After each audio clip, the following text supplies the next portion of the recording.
Hello students and welcome back to your own channel learn with Chahat. तो आज की इस वीडियो में हम लोग करेंगे आपका सीबीएसई का हिस्ट्री का सैम्पल पेपर, जो कि रहेगा 2025-26 के बच्चों के लिए। और इस पेपर को करने के लिए आपको मिलेंगे 3 घंटे और मैक्सिमम मार्क्स क्या रहेंगे, वो रहेंगे 80। ओके, तो ये वीडियो स्टार्ट करने से पहले मैं आपको बता दूं कि हमारा टेलीग्राम चैनल है सेम लर्न विद चाहत के नाम से। ठीक है, आप उसे जाकर ज्वाइन कर सकते हैं ताकि आपको फ्री पीडीएफ नोट्स मिलते रहें। ऑल्सो आपको क्या मिलता रहे, आपको अपडेट्स मिलती रहें चैनल की। और आप क्या कर सकते हैं, सेम इसी नाम से आपको मेरा इंस्टा भी मिलेगा। ठीक है, आप उस पर भी जाकर मेरे को फॉलो कर सकते हैं। और अगर आप चाहें तो अपना कोई डाउट, कोई सवाल हो, वो आप मेरे से वहाँ पूछ सकते हैं। तो अब हम चलते हैं सामान्य निर्देश के अनुसार। ओके, तो सामान्य निर्देश आपके सेम ही रहेंगे एग्जाम में भी। आप अभी से इसको समझकर चलिए कि आपका जो पेपर रहेगा वो रहेगा आपका 5 सेक्शन में डिवाइड रहेगा, क ख ग घ और ड। और टोटल 34 क्वेश्चंस रहेंगे, जिसमें प्रश्न 1 से लेकर 21 तक एक एक अंक वाले प्रश्न होंगे, जो कि होंगे एमसीक्यू बेस्ड क्वेश्चंस। फिर आ जाते हैं 22 से 27 क्वेश्चन, ये 3 अंक वाले क्वेश्चंस होंगे। ठीक है, उसके बाद 28, 29, 30 ये 8 अंक वाले क्वेश्चन होंगे। 31, 32, 33 जो होंगे वो 4 अंक वाले क्वेश्चन होंगे, केस बेस्ड ये क्वेश्चंस होंगे। और फिर आ जाता है आपका सेक्शन ई, जिसमें होएगा क्वेश्चन नंबर 34, जो मैप बेस्ड क्वेश्चन होगा। ओके, तो इसमें आपको है जो है पॉइंट लगाकर पहचानने को भी दिया जाएगा और आपसे बोला जाएगा कि इस वाली चीज़ को पॉइंट लगाओ। ओके, तो ये आपका पूरा पेपर रहेगा। और प्रश्न पत्र में कोई समग्र विकल्प नहीं है, हालांकि कुछ प्रश्नों में क्या दिया रहेगा, इंटरनल चॉइस दी रहेगी। ऐसे प्रश्नों में से केवल एक विकल्प का उत्तर करना होगा आपको। इसके अतिरिक्त आवश्यकता अनुसार प्रत्येक खंड और प्रश्न के साथ यथाउचित निर्देश भी दिए रहेंगे। ओके, तो ये थे आपके सामान्य निर्देश जो आपको ध्यान में रखने हैं अपना एग्जाम स्टार्ट करने से पहले। ठीक है, मार्क्स का भी बिल्कुल ध्यान रखना है, क्वेश्चंस का भी बिल्कुल ध्यान रखना है, और अच्छे से बिल्कुल एक एक क्वेश्चन पढ़कर आंसर करना है, तो हम बढ़िया पेपर करके आएंगे। बहुत अच्छे। अब हम आपका सेक्शन ए से स्टार्ट कर रहे हैं, जो कि है आपका एमसीक्यू क्वेश्चंस, जो रहेगा आपका 21 मार्क्स का, 1 मार्क्स का एक एक एमसीक्यू रहेगा आपका। तो हम यहाँ पे थोड़ा बहुत देखते भी चलेंगे कि हम किस क्वेश्चन को कैसे सॉल्व कर सकते हैं। ठीक है, तो निम्नलिखित में से हड़प्पा सभ्यता का कौन सा स्थान यज्ञ वेदियों से जुड़ा हुआ है? ओके, तो वो कौन सा स्थान था, तो वो था लोथल। ठीक है, आपने पढ़ा होगा तो आपको मिल जाएगा ये। पुरातत्वविद जले हुए अनाज और बीजों की खोज से आहार संबंधी आदतों का पुनर्निर्माण करने में सक्षम रहे हैं। इनका अध्ययन डैश द्वारा किया जाता है। तो देखो, यहाँ अनाज बीजों की बात की जा रही है, तो यानी कि पौधे पौधे से संबंधित है।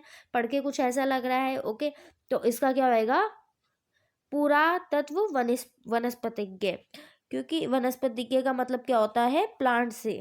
ठीक है, प्लांट्स की जो होता है उसको हम बोलते हैं वनस्पति, और जो प्लांट की स्टडी करे उसको हम बोलते हैं पुरातत्व वनस्पतिज्ञ।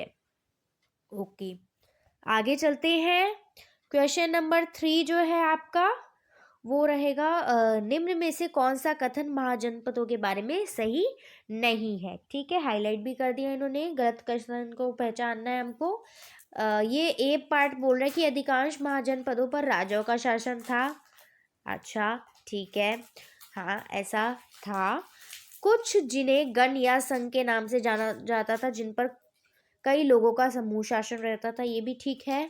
प्रत्येक महाजनपद की एक राजधानी होती थी, जिसे अक्सर किलेबंद किया जाता था, ये भी ठीक है। फोर्थ बोल रहा है, 6ठी और 4थी शताब्दी ईसा पूर्व के बीच पंचाल सबसे शक्तिशाली महाजनपद बन गया था।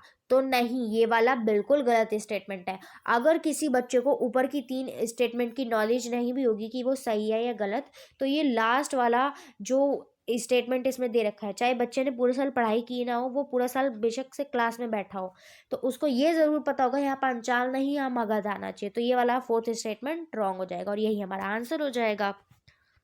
ऐसे भी आप पहचान सकते हो कि अगर ऊपर का नहीं भी नॉलेज सही कौन सा है, तो गलत जो है वो तो साफ दिख रहा है आपको, तो आप उसे पकड़ सकते हो। मैचिंग वाला क्वेश्चन है, आइए देखते हैं हम इसे कैसे कर सकते हैं। तो अंतर्विवाह, बहिर्विवाह, बहुपति विवाह और बहुपत्नी विवाह पूछा गया है इसमें। ठीक है, तो इसमें हम देखते हैं अंतर्विवाह, पहले हम फर्स्ट से ही पकड़ लेते हैं। ठीक है, अंतर्विवाह किसे कहते थे? तो यह समूह के बाहर विवाह को संदर्भित करते नहीं, ये क्या हो जाएगा? यह एक समूह के भीतर विवाह को संदर्भित करता है। यह एक गोत्र, कुल, जाति या एक ही स्थान पर रहने वाले समूहों का हो सकता है। तो इसमें पहले का हो गया खा। ठीक है, तो आइए हम देखते हैं फर्स्ट में खा किसका है। तो ये मिल गया हमें का वाला ऑप्शन। ठीक है, हमने सिर्फ इसमें एक ऑप्शन देखा है अपना कि हमारी मैचिंग क्या सही हो सकती थी, तो हमने पहले वाला, हमको पता था, हमने पहला वाला खा से मिलाया और देखो हमने बाकी सारे ऑटोमेटिकली मैच कर दिए, देखने की ज़रूरत ही नहीं है। ओके, तो हम ऐसे भी कर सकते हैं इसको। बहिर्विवाह क्या था, फिर भी चलो हम देख लेते हैं आगे बहिर्विवाह क्या था। तो बहिर्विवाह क्या होता है भाई? अपने गोत्र से, अपने समूह के बाहर विवाह करना। बहि मतलब होता है बाहर। ठीक है, विवाह मतलब तो शादी, आपको पता ही है, और अंतर मतलब अंदर। ठीक है, बहुपत्नी से समझ आ रहा है, यानी बहुत सारी पत्नी। तो बहुपत्नी विवाह यानी कि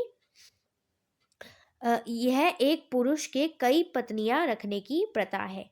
बहुपति यानी कि बहुत सारे पति होना, तो इसका क्या हो जाएगा? क वाला हो जाएगा कि यह प्रथा एक महिला के अनेक पति होने की पद्धति है। ठीक है, जैसे कि हमने द्रौपदी के साथ में देखा था।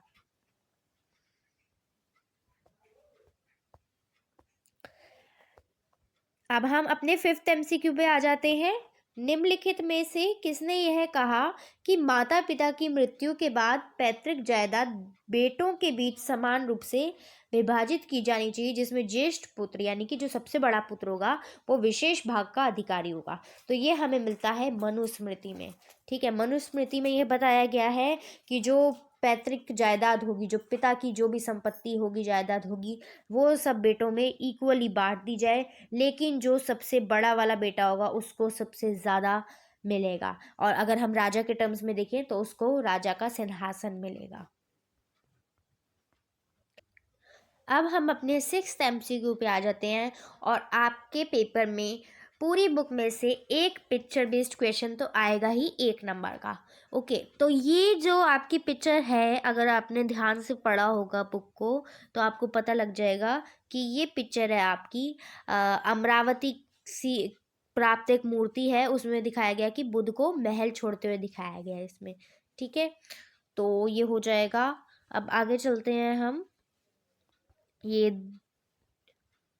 दृष्टि बाधित अभ्यर्थियों के लिए है, ये भी देख लेते हैं। डैश में विभिन्न देवताओं विशेषकर अग्नि, इंद्र और सोम की स्तुति शामिल है। तो अग्नि, इंद्र और सोम का हमें कहाँ मिलता है? ऋग्वेद में। बाद में लेकिन ये गौण होते गए थे, बाद में शिव, विष्णु और देवी की पूजा को प्राथमिकता देने लग गए थे। क्वेश्चन नंबर 7 है, किस बौद्ध ग्रंथ के अनुसार अशोक ने बुद्ध के अवशेषों के कुछ हिस्सों को हर महत्वपूर्ण शहर में वितरित किया और उन पर स्तूपों के निर्माण का आदेश दिया था? तो ये जो है हमें अशोकावदान में ये हमें देखने को मिलता है कि अशोक ने क्या किया था? बुद्ध के अवशेषों के हिस्सों को महत्वपूर्ण शहरों में बांटा और वहां पे स्तूप बनवाए। आइए क्वेश्चन नंबर 8 पे आ जाते हैं। निम्नलिखित कथनों पर विचार करें। ठीक है, फ्रांसवा बर्नियर के बारे में निम्नलिखित में से कौन सा कथन सही है, यानी करेक्ट वाला हमको पहचानना है। ओके, तो भाई ये फ्रांसवा बर्नियर के हैं, एक फ्रांसीसी, ओके, एक डॉक्टर, राजनीतिक दार्शनिक और इतिहासकार। तो हाँ, ये कथन सही है फ्रांसवा बर्नियर के बारे में।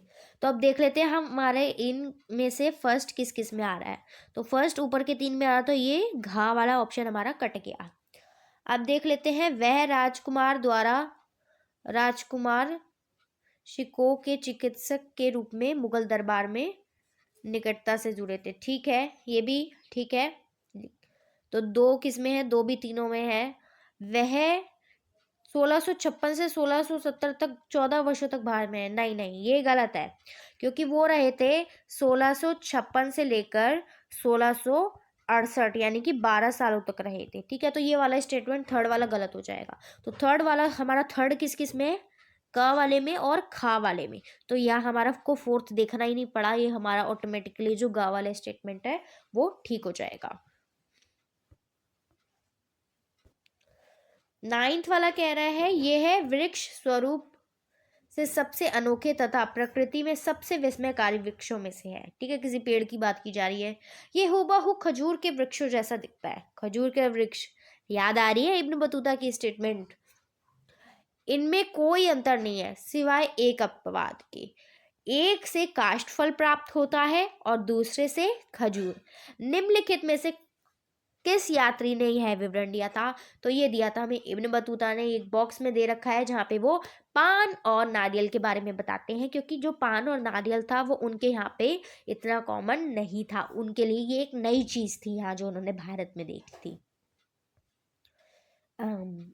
क्वेश्चन नंबर 10, क्वेश्चन नंबर 10 क्या कह रहा है, ये कथन कारक वाला क्वेश्चन है, ठीक है। तो इसको आप कैसे करोगे, आप पहले देखोगे दोनों स्टेटमेंट सही है या नहीं है, ठीक है या नहीं है, वो देखोगे। उसके बाद आप देखोगे जो आर है वो ए से मिलता जुलता है, कुछ इनका आपस में लेन देन है, अगर है तो आप क्या लगाओगे, आप तब लगाओगे कि ए और आर दोनों सही हैं, और आर जो है वो एक ही सही व्याख्या करता है। हाँ, अगर दोनों स्टेटमेंट सही है और आपस में लेन देन नहीं है, इनका आपस में कोई जुड़ाव नहीं है, तो ए आर दोनों सही है और आर ए की सही व्याख्या नहीं है, ठीक है, आप ये लगाओगे। और क्या करोगे आप देखोगे ए सही है, ठीक है, दूसरा देखोगे, हाँ अगर नीचे वाला गलत निकलेगा तो आप लगाओगे ए सही है आर सही नहीं है। चलो अब हम देख लेते हैं इसको। तो कथन कह रहा है, लिंगायत धर्मशास्त्रों में बताए गए श्राद्ध संस्कार का पालन नहीं करते, ठीक है ये बात बिल्कुल। अब आर कह रहा है कि लिंगायत मानते हैं कि मृत्यु के बाद भक्त शिव में लीन हो जाएंगे और इस संसार में पुनः नहीं लौटेंगे, तो वेरी गुड, ये भी बिल्कुल ठीक स्टेटमेंट है, और दोनों का आपस में जुड़ाव भी है, क्योंकि वो श्राद्ध संस्कार का इसलिए पालन नहीं करते हैं क्योंकि वो मानते हैं कि भक्त जो है वो शिव में लीन हो जाएंगे, उनका पुनर्जन्म नहीं होगा। तो ये हो जाएगा हमारा क वाला स्टेटमेंट। 11th क्वेश्चन आपसे क्या कह रहा है कि निम्नलिखित में से कौन सा विजयनगर साम्राज्य पर शासन करने वाला पहला राजवंश है। तो हमने क्या देखा था, पहला किसने शासन किया था, संगम ने, फिर पहले आया सासे संगम, फिर आया सुलूव, ठीक है, फिर उसके बाद क्या आया, सुलूव का राइमिंग तुलुव, ठीक है, उसके बाद लास्ट में आता है अड़ाविदु वंश। ओके, तो सबसे पहले किसने किया था इसमें, संगम राजवंश ने, ये इसका आंसर हो जाएगा। अब है 12, निम्नलिखित में से अमरनायक प्रणाली के संबंध में कौन सा कथन सही है, तो करेक्ट वाला स्टेटमेंट हमको देखना है। अमरनायक बीजापुर के थे, नहीं, माना जाता है कि अमर शब्द हिंदी शब्द समर से लिया गया है, समर से तो लिया गया है बट ये संस्कृत शब्द से लिया गया है, ठीक है, भाषा गलत दे रखी, हिंदी से नहीं लिया है। अमर नायक स्वतंत्र थे और कभी भी राजा को कर नहीं भेजते थे, नहीं ये स्टेटमेंट गलत है। अमर नायक सैन्य कमांडर थे जिन्हें राय द्वारा शासन करने के लिए क्षेत्र दिए जाते थे, तो इसका घा वाला ऑप्शन जो है वो सही हो जाएगा। क्वेश्चन 13, सही विकल्प चुनना है, यह पुस्तक साम्राज्य के वित्तीय पहलू से संबंधित है और राजस्व दरों के आंकड़ों की विस्तृत जानकारी प्रदान करती है, ठीक है। तो हमने जो हमारी आईने अकबरी थी उसमें हमने पढ़े थे उसे, वो पार्ट्स में डिवाइड थी, ठीक है, जिसमें से एक मंजिल आबादी, एक सिपाही आबादी और एक मुल्क आबादी भी थी। मंजिल आबादी में क्या था, मंजिल से याद रखो कि मंजिल किसकी होती है, राजा महाराजा की होती है ना, बड़ी बड़ी बिल्डिंग किसकी होती है, राजा महाराजा की होती है। तो मंजिल से क्या, यानी कि राजा, राजमहल और उसकी इर्द गिर्द की बातें, ठीक है। सिपाही आबादी में सैनिकों से रिलेटेड बताया गया है, एंड मुल्क आबादी में समाज से रिलेटेड बताया गया है, ठीक है। मुल्क मतलब एक तरीके की कम्युनिटी, समाज, आप ऐसे याद कर सकते हो, ओके। ये जस्ट एक मैं तरीका बता रही हूँ आपको याद करने का।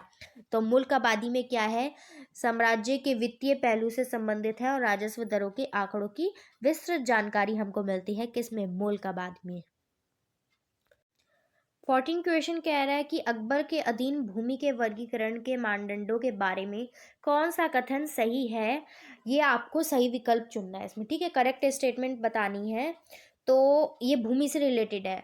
हम सब जानते हैं कि जो अकबर है उसके टाइम पे भूमि को 4 पार्ट्स में बांटा गया था और उसी हिसाब से फिर कर वसूली की जाती थी, ठीक है। तो पहली क्या थी, पहली थी पॉलज, जो बहुत बढ़िया भूमि हुआ करती थी, ठीक है, जो बहुत ही ज़्यादा अच्छी क्वालिटी की मिट्टी थी उसमें, ठीक है, बहुत उपजाऊ भूमि हुआ करती थी, कभी भी उसे खाली नहीं छोड़ा जाता था, हमेशा उस पर कोई ना कोई फसल उगाते रहते थे, ठीक है। और फिर सेकंड नंबर पे आती थी परौती आती थी, ठीक है। परौती में क्या होता था, भूमि को कुछ दिनों के लिए उस पर खेती रोक दी जाती थी ताकि वो अपनी खोई हुई ताकत को वापस पा सके। फिर आती है चचर, ठीक है, चचर आती है। फिर उसके बाद चचर क्या था भाई, वो 3 या 4 साल के लिए वो खाली पड़ी रहती थी, ठीक है, उसके बाद उस पर फिर से खेती करने लग जाते थे। एंड लास्ट में आती है बंजर।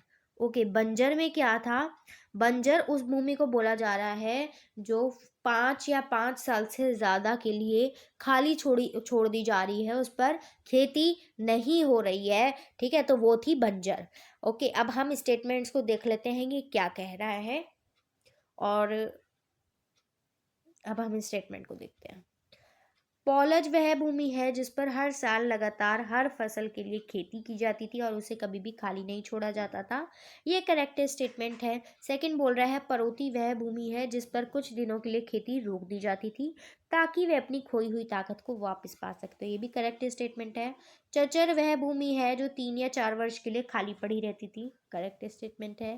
क्वेश्चन 4 बोल रहा है कि बंजर भूमि को जिनसे कामिल भी कहा जाता था। नो, ये रॉन्ग स्टेटमेंट है। उसे जिनसे कामिल नहीं कहा जाता था।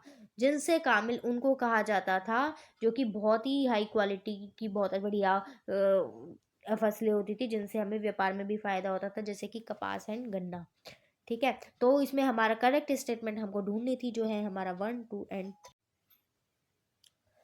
1973 में स्थायी बंदोबस्त लागू होने के बाद ना, हम सब जानते हैं कि 1793 में जो है वो अंग्रेज़ों ने स्थायी बंदोबस्त लागू कर दिया था, कहाँ पे, बंगाल में लागू कर दिया था, ठीक है।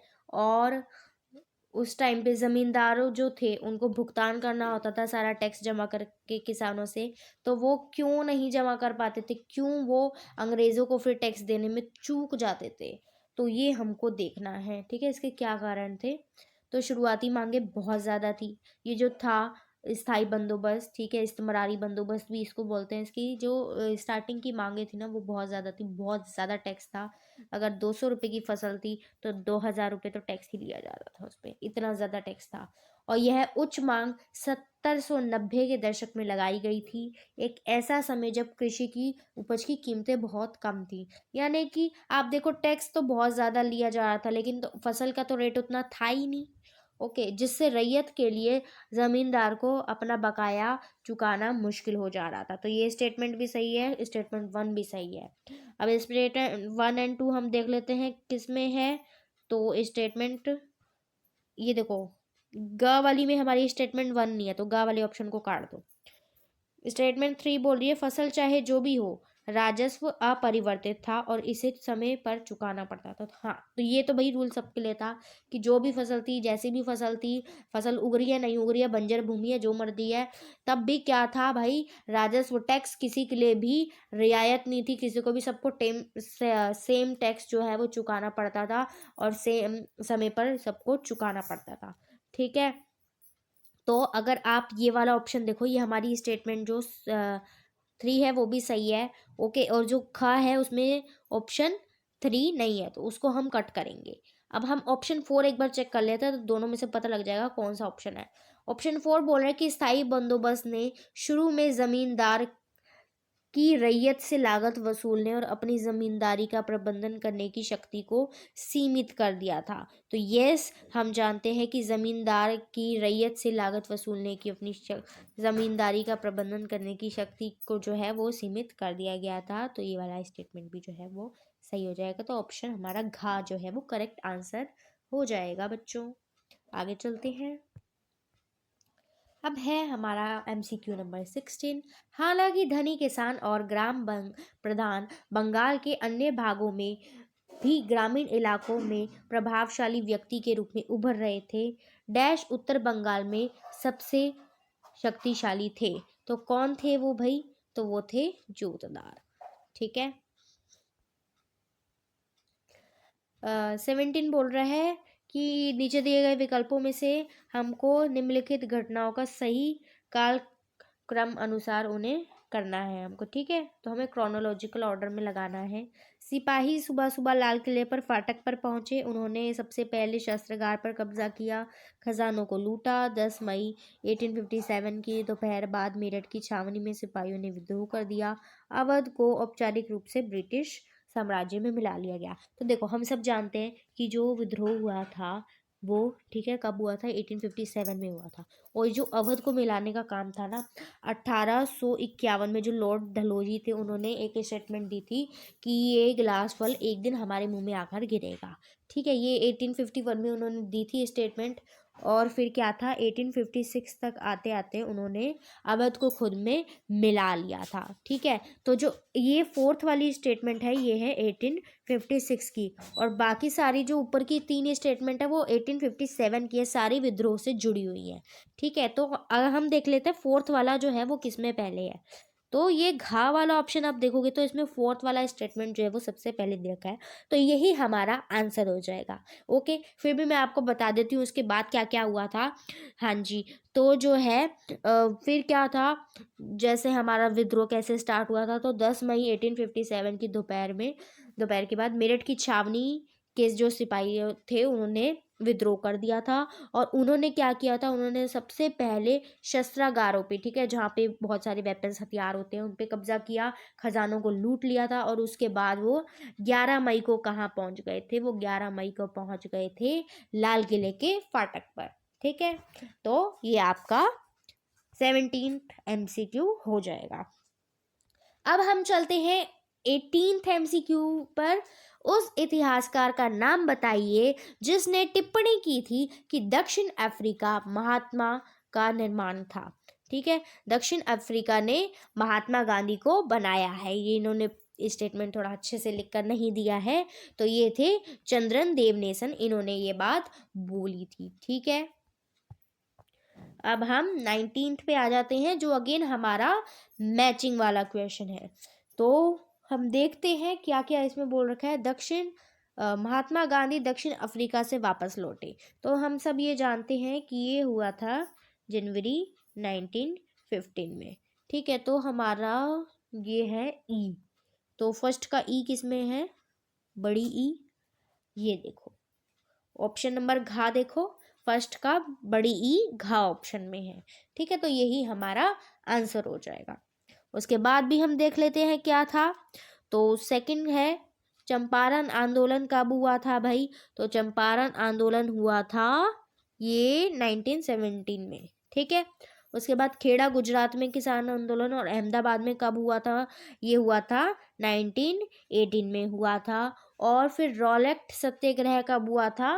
1919 में हुआ था। ठीक है, तो ये हो जाएगा आंसर। बाकी जो जैसे मैं आपको क्वेश्चन सॉल्व करके दिखा रही हूँ, ये तरीके आप अपने एग्जाम में भी ज़रूर अपनाइएगा। आपको बहुत ज़्यादा हेल्प होगी, आपका बहुत ज़्यादा टाइम बचेगा, आप कंफ्यूजन से बचेंगे। ठीक है,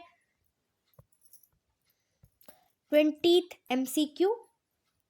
निम्नलिखित में से किसने यह प्रस्तावित किया कि भारत का राष्ट्रीय ध्वज केसरिया सफेद गहरे हरे रंग की 3 बराबर चौड़ाई वाली पट्टियों का तिरंगा झंडा होगा, जिसके बीच में गहरे नीले रंग का एक चक्र होगा? तो ये किसने किया था? वी ऑल नो, ये दिया था हमें पीटी नेहरू जी ने, जवाहरलाल नेहरू जी ने हमको दिया था।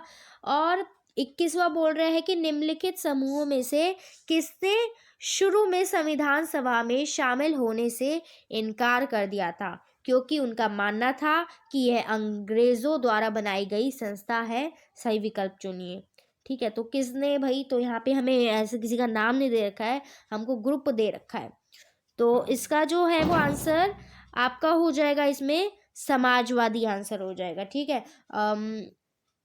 जो सोमनाथ लाहिड़ी जी जो थे, वो एक कम्युनिस्ट मेंबर थे, ठीक है, साम्यवादी मेंबर थे वो। और उनको क्या दिखता था, उनको दिखता था कि जो ये जो हमारा संविधान सभा बनाई गई है, इस पर भी क्या है, ये तो ब्रिटिश लोगों की बनाई गई है, इस पे ब्रिटिशर्स का स्याह साया है, ठीक है, तो वो उसे गलत मानते थे। तो कम्युनिस्ट तो हमको देखो कहीं नहीं दिख रहा है इसमें, तो इसलिए फिर हम इसको समाजवादी लगा देते हैं, ठीक है। बाकी ऐसा ज़्यादातर मुझे नहीं लगता ऐसा होगा आपके पेपर में, ठीक है। अब हम आ जाते हैं अपने सेक्शन नंबर बी पर। आई होप आपको सेक्शन नंबर ए जो है वो बहुत अच्छे से समझ में आया होगा, ट्रिक्स अच्छी लग रही होंगी, हम कैसे इनको सॉल्व कर रहे हैं। अगर आपको ये अच्छा लग रहा है तो प्लीज़ प्लीज़ प्लीज़ हमारे चैनल को जल्दी से सब्सक्राइब कर लीजिए। और अगर अभी तक आपने इस वीडियो को लाइक नहीं किया तो क्या कर रहे हैं, जल्दी जाकर इसको लाइक कीजिए। और क्या कीजिए, इस वीडियो को अपने दोस्तों यारों के साथ शेयर भी कीजिए, और कमेंट में मुझे ज़रूर बताइएगा कि ये वीडियो आपको कैसी लग रही है। तो स्टूडेंट्स, अब हम आ गए हैं सेक्शन नंबर बी पर आपके, जिसमें हम क्या देखेंगे, इसमें हम देखेंगे आपके शॉर्ट क्वेश्चन आंसर्स। 3-3 नंबर का एक क्वेश्चन रहेगा और टोटल ये 6 क्वेश्चन रहेंगे आपके। ओके, और ये रहेंगे आपके 18 नंबर के। 3 से 4 पॉइंट्स आपको इसमें लिखने रहेंगे। ओके, और कैसे करोगे आप क्वेश्चन में से ही उठाकर एक लाइन ले लेना, ठीक है, वो आपकी इंट्रो लाइन हो जाएगी एक तरीके से, उसमें 1-2 लाइन और ऐड करके अपनी, ठीक है, 2 लाइन का आपका इंट्रोडक्शन लिख देना आप।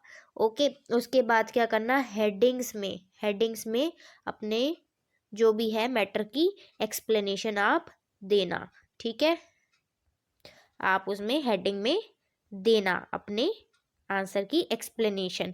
और लास्ट में उसको कंक्लूड ज़रूर कर देना, ठीक है।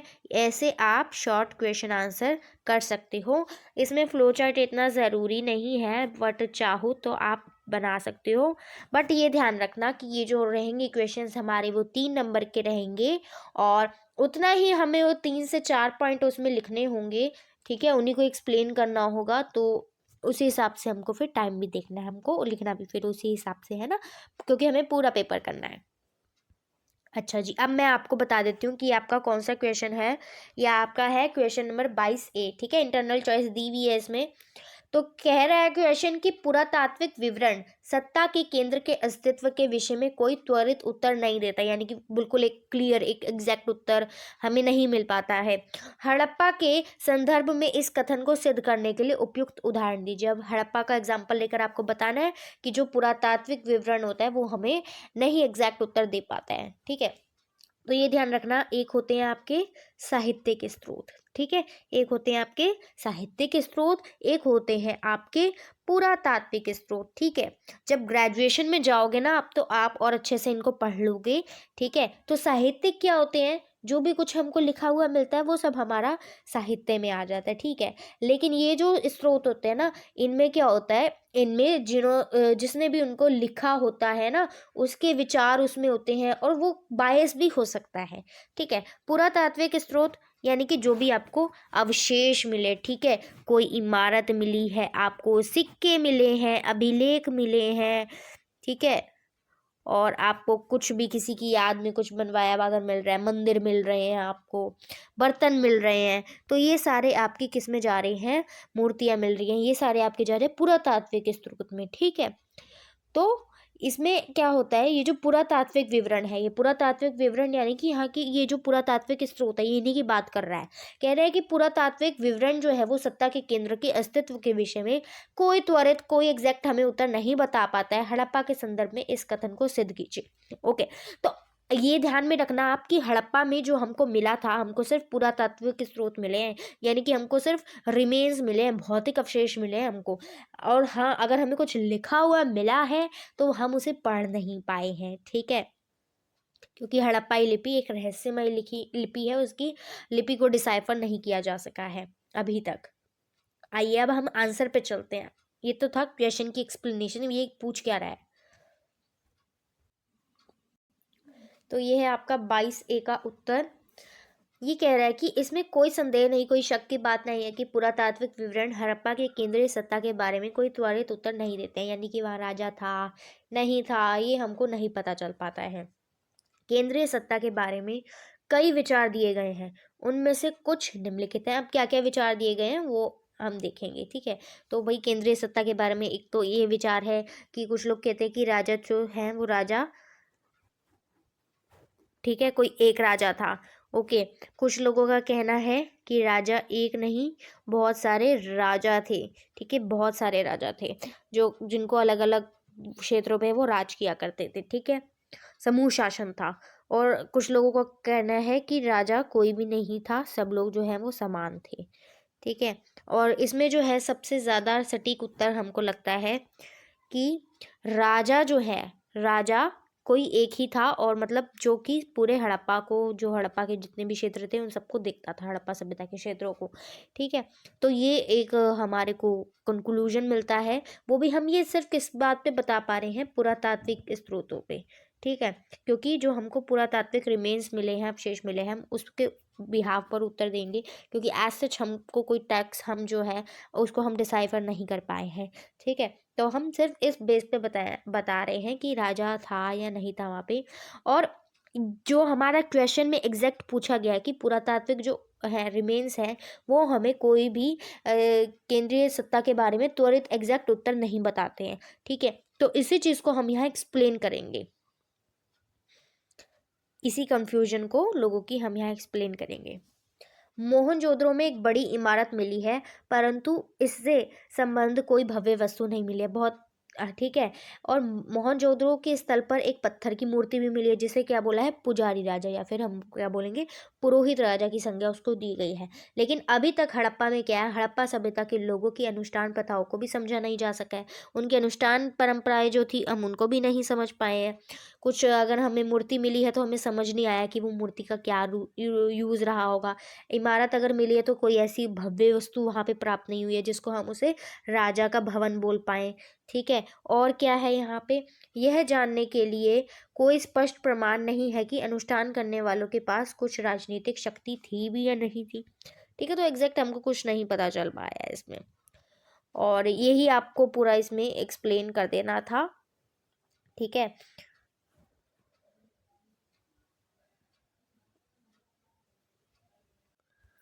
22B बोल रहे हैं, सिद्ध कीजिए कि हड़प्पा वासियों की पहुंच विश्व के विभिन्न भागों तक थी, यानी कि वो अलग अलग क्षेत्रों से जो है वो व्यापार करते थे, चाहे वो मेसोपोटामिया में कुछ मिला हो हमको, ओमान में कुछ मिला हो, वो सारी बातें हमको यहाँ बतानी है। हड़प्पा वासियों ने निम्नलिखित तरीकों से दुनिया के अन्य भागों के साथ व्यापारिक संबंध बनाए, ठीक है। तो अब हम देखेंगे किस किस के साथ व्यापारिक संबंध बनाए।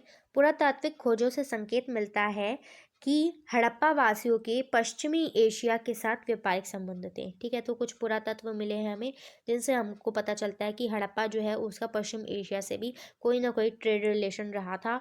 तांबा ओमान से आयात किया जाता था, तो तांबा कहाँ से मंगाते थे, ओमान से।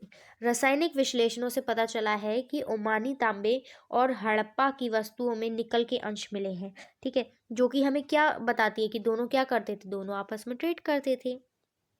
कुछ ओमानी स्थानों पर काली मिट्टी की मोटी परत से लिपटे हड़प्पा के बर्तनों का एक विशिष्ट प्रकार भी पाया गया है, ठीक है। तो एक विशिष्ट प्रकार का मर्तबान भी पाया गया है, ठीक है, जिसपे जो मोटी काले रंग की काली जो परत है वो चढ़ी हुई है, ठीक है। एक मर्तबान भी मिला है।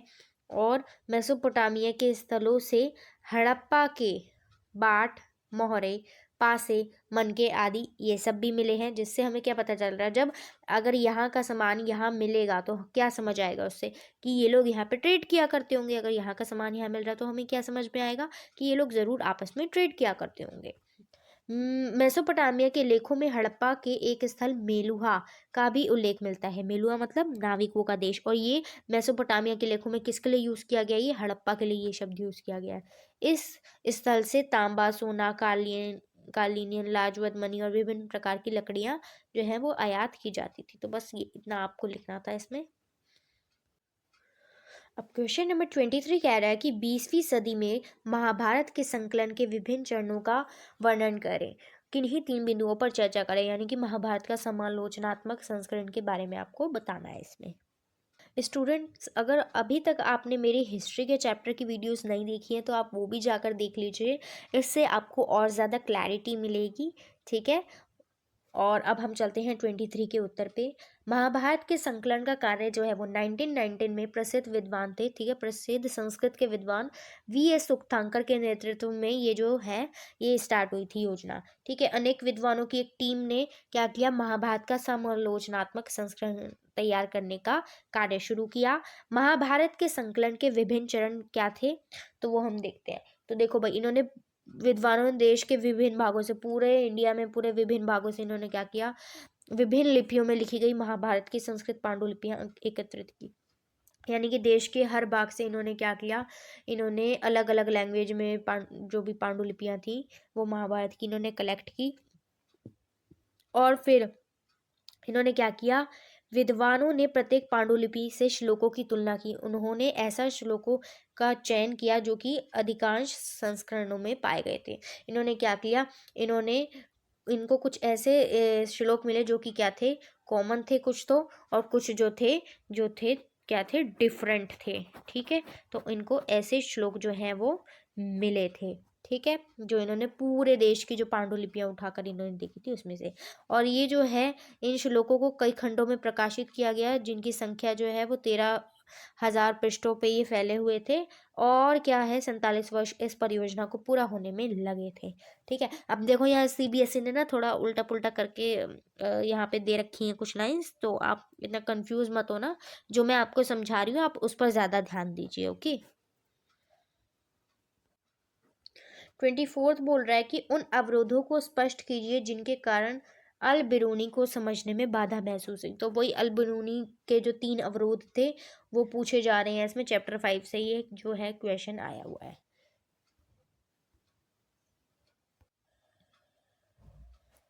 तो अल ब्रूनी को अपनी यात्रा के दौरान आने वाली समस्याओं का एहसास था।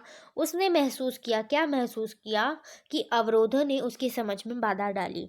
इन अवरोधों का अध्ययन इस प्रकार किया जा सकता है। पहला अवरोध क्या था, तो पहला था भाषा। संस्कृत भाषा जो थी वो उसे बड़ी ही अजीब अटपटी सी लगी, बहुत ही डिफिकल्ट सी लगी उसे संस्कृत भाषा। ऑल्दो उसने वो सीखी भी थी फिर। तो क्यों, क्योंकि ये जो अरबी और फारसी है ना, संस्कृत अरबी और फारसी से काफ़ी ज़्यादा अलग थी। संस्कृत अरबी और फारसी से इतनी भिन्न थी कि विचारों और अवधारणाओं का एक भाषा से दूसरी भाषा में आसानी से अनुवाद यानी कि ट्रांसलेशन भी नहीं किया जा सकता था। संस्कृत में इतने सारे शब्द रूप थे, धातु रूप थे, किसका क्या अर्थ है, और एक शब्द के कितने अर्थ हैं, कितने शब्दों के एक जैसे अर्थ हैं, ये सब उसे समझ में नहीं आता था। ठीक है। दूसरा क्या था, तो दूसरा था अवरोध। ठीक है। दूसरा अवरोध क्या था, उसे धार्मिक विश्वासों और परंपराओं में बहुत अंतर लगा। यहाँ की जो परंपराएं थी वो अलग थी, जहाँ से वो आया था उज़्बेकिस्तान से, वहाँ की परंपराएं जो थी वो अलग थी। ठीक है। यहाँ की जैसे कि जाति प्रथा ही उसने देखी थी। जाति प्रथा तो वैसे कॉमन थी सब जगह, लेकिन हाँ, जाति प्रथा में भी जो उसने छुआछूत देखा वो उसके लिए क्या था, काफ़ी ज़्यादा जो उसके लिए यूनिक था। और तीसरा अवरोध क्या था, स्थानीय आबादी का अभिमान। तो तीसरा अवरोध था अभिमान, यानी कि जब वो लोगों से कुछ पूछता था, कुछ बात करने की कोशिश करता था, तो लोग उसे उतना ज़्यादा उत्तर नहीं देते थे या ठीक से बात नहीं करते थे, तो ये उसे लगा। ये जो है उसके वो 3 अवरोध थे। 25th क्वेश्चन हमसे कह रहा है कि 17वीं शताब्दी में उत्तर भारत के एक औसत किसान यानी कि एक नॉर्मल जो किसान होता था, एवरेज किसान, उसकी क्या स्थिति थी वो आपको बतानी है। तो एक नॉर्मल जो किसान था उत्तर भारत का, उसकी स्थिति क्या थी। उत्तर भारत के एक औसत किसान के पास एक जोड़ी बैल होता था, ठीक है, और 2 हल होता था, इससे अधिक उसके पास नहीं होता था। अधिकांश किसानों के पास इससे भी कम मिलता था। ठीक है। तो गुजरात में 6 एकड़ ज़मीन रखने वाले किसानों को समृद्ध माना जाता था। ठीक है। और बंगाल में औसत किसान की भूमि की ऊपरी सीमा क्या थी, 5 एकड़ थी। ठीक है। तो एक और कहीं कहीं पर तो 10 एकड़ जमीन होने पर क्या बोला जाता था किसान को, अमीर असामी बोला जाता था, यानी कि बहुत बहुत धनवान किसान है ये। कृषि व्यक्तिगत मिल्कियत के सिद्धांतों पर जो है वो आधारित था। ठीक है। तो ये एक एवरेज किसान की जो है स्थिति हुआ करती थी। अब 26 क्वेश्चन आपसे पूछ रहा है कि बंगाल में 18वीं सदी के आरंभ में अंग्रेजों द्वारा पहाड़ियों के प्रति अपनाई गई नीतियों की चर्चा करें। तो उन्होंने पहाड़ियों के अगेंस्ट में क्या क्या नीतियां अपनाई थी, या उनसे छुटकारा पाने के लिए उन्होंने क्या क्या किया था, क्या क्या वो हथकंडे उन्होंने अपनाए थे, वो आपको बताने हैं यहाँ पे। तो बंगाल में 18वीं सदी के आरंभ में अंग्रेजों द्वारा जो पहाड़ियों के प्रति अपनाई गई नीतियां थी वो क्या थी कि 1770 के दशक में, ठीक है, 70s में अंग्रेजों ने पहाड़ियों के प्रति विनाश की नीति अपनाई, उन्हें खोजकर मारना शुरू कर दिया। ठीक है। और फिर इन्होंने क्या किया, 1780 के दशक में भागलपुर के कलेक्टर ऑगस्टस क्लीवलैंड, इन्होंने क्या किया, इन्होंने शांति की नीति अपनाने को सोचा।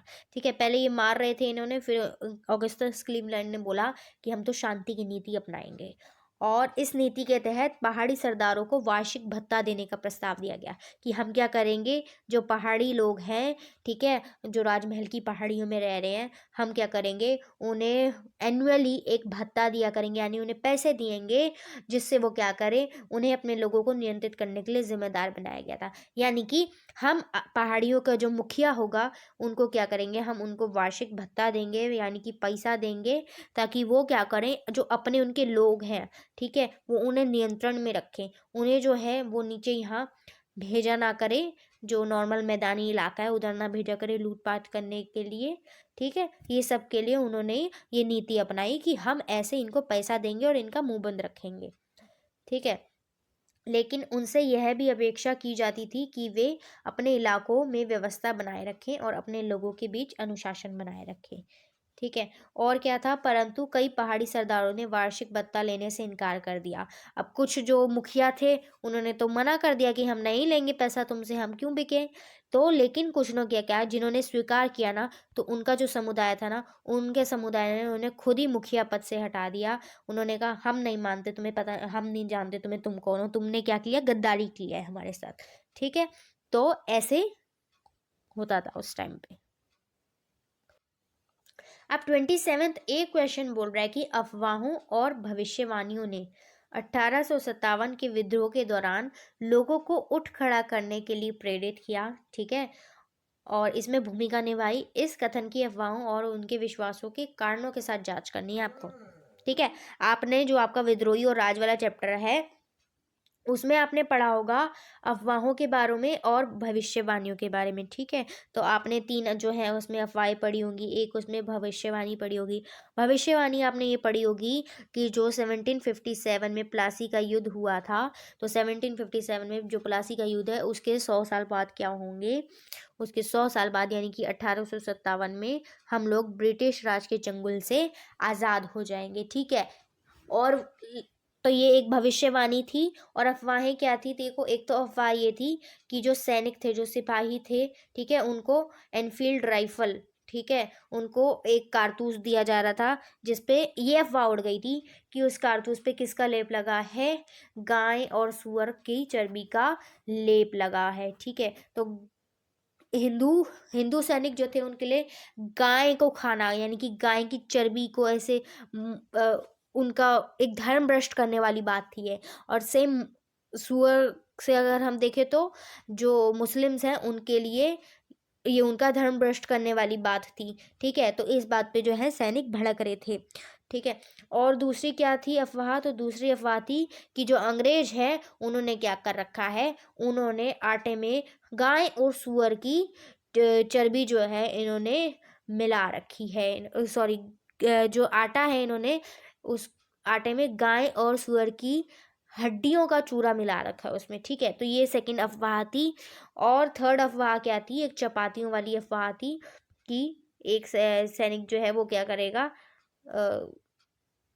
वो क्या करेगा, रोटियां बनाएगा, चपातियाँ बनाएगा, ठीक है। वो क्या करेगा, दूसरे गांव में जाकर देगा, जो भी वॉचमैन होगा उसको देगा। और वो क्या करेगा, उससे बोलेगा कि आप 5 चपातियाँ ऐसी बनाओ, और क्या करो, आप अगले 5 गांव में से अ, जो है वो भेज दो। लेकिन ये जो है, ये अफवाह जो है, इसका एग्जैक्ट तो मतलब नहीं समझ आता था, लेकिन इसे उथल पुथल का संकेत माना जाता था। ठीक है, तो ये तो थी अफवाहें। अब लोग इस पर यकीन क्यों कर रहे थे, ये साथ में आपको कारण भी बताने हैं, ठीक है। ये 3 नंबर का क्वेश्चन इन्होंने पूछ रखा है। 1857 के विद्रोह के दौरान एक स्पष्ट अफवाह थी कि भारतीय सिपाहियों को जानबूझकर एनफील्ड राइफलें दी गई हैं, क्यों, ताकि उनका धर्म भ्रष्ट हो सके। इसकी गोलियों पर गाय और सुअर की चर्बी लगी हुई थी, और उन कारतूसों का प्रयोग करने से उनकी जाति और धर्म क्या हो जाता, भ्रष्ट हो जाता। अंग्रेजों ने सिपाहियों को समझाया कि ऐसा नहीं है, आप गलत समझ रहे हो, बल्कि यह अफवाह थी कि यह कारतूसों में गाय और सुअर की चर्बी लगी हुई थी, जो कि उत्तर भारत में सिपाही छावनियों में जंगल की आग की तरह फैल गई थी। यानी कि उत्तर भारत के सिपाहियों में ये बात आग की तरह फैल गई कि तुम्हारे जो कारतूस हैं उन पे गाय सुअर की चर्बी का लेप लगा है। यह एक ऐसी अफवाह थी जिसकी उत्पत्ति का पता लगाया जा सकता है। ठीक है, तो राइफल इंस्ट्रक्शन डिपो के कमांडेंट कैप्टन राइट ने बताया। अब इन्होंने क्या बताया, एक बात हुई थी, वो ये बताते हैं कि ये अफवाह जो है, ये कहाँ से, इसका सोर्स क्या है, ये कहाँ से अफवाह जो है जिसने जन्म लिया, और ये बाद में फैलती चली गई। तो कैप्टन राइट बताते हैं कि जनवरी 1857 के तीसरे सप्ताह में दमदम में शस्त्रागार में काम करने वाले एक नीची जाति के खलासी ने एक ब्राह्मण सिपाही से अपने लोटे से पानी भरने के लिए मांगा था। ठीक है, तो सिपाही ने ये कहते हुए मना कर दिया, क्यों, क्योंकि तुम नीची जाति के हो, मैं तो ब्राह्मण हूँ, तो तुम लोटा को छूने से तुम जो मेरा लोटा छुओगे वो अपवित्र हो जाएगा। खलासी ने कथित तौर पर जवाब दिया। अब खलासी ने क्या जवाब दिया, वो नीची जाति से था, वैसे भी तुम्हारी जाति भ्रष्ट होने वाली है, क्योंकि जल्द ही तुम्हें गाय और सुअर की चर्बी से सने कारतूस जो हैं वो चबाने पड़ेंगे। तो अब जो उसने ये स्टेटमेंट दी, तो भाई ये खबर तो फैलनी ही थी। ये जो है अफवाह जो है वो आग की तरह फैल गई। रिपोर्ट की सत्यता की पहचान नहीं की थी, लेकिन एक बार यह अफवाह फैल गई तो ब्रिटिश अधिकारियों के किसी भी आश्वासन से इसका प्रसार नहीं रुक पाया। उन्होंने काफ़ी समझाया अंग्रेजों ने कि ऐसा नहीं है, आप गलत समझ रहे हो, बट जो है फिर सिपाही जो है वो नहीं माने। सिपाहियों में इसका जो है वो डर फैल गया था। ऐसी अफवाह थी कि ब्रिटिश सरकार ने हिंदू और मुस्लिम की जाति और धर्म भ्रष्ट करने के लिए साजिश रची। यानी जो भारतीय थे वो क्या मान रहे थे कि ये तो एक चाल है अंग्रेजों की।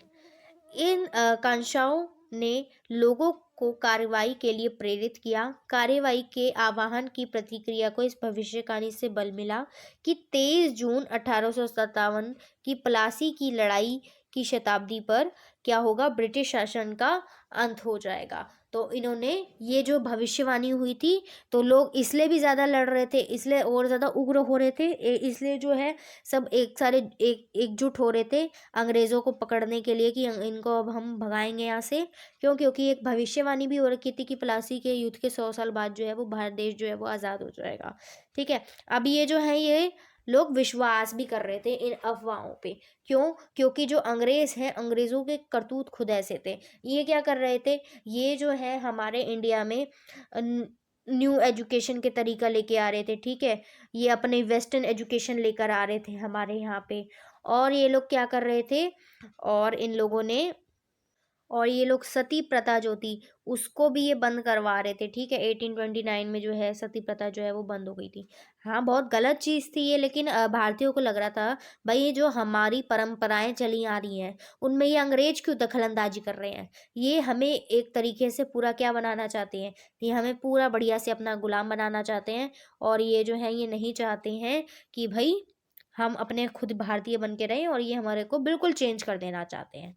ठीक है, इसलिए ये सब कुछ ये यहाँ लेकर आ रहे हैं। तो इसलिए जो ये अफवाहें हैं, लोग इन सब पर भी बिलीव करने लग गए थे। अवध में पीड़ाओं की एक श्रृंखला ने राजकुमार, तालुकदारों, किसानों और सिपाहियों को आगो अंग्रेजों के खिलाफ 1857 के विद्रोह में हाथ मिलाने के लिए जोड़ा। 3 कारण देकर कथन की आपको जांच करनी है इसमें। ठीक है,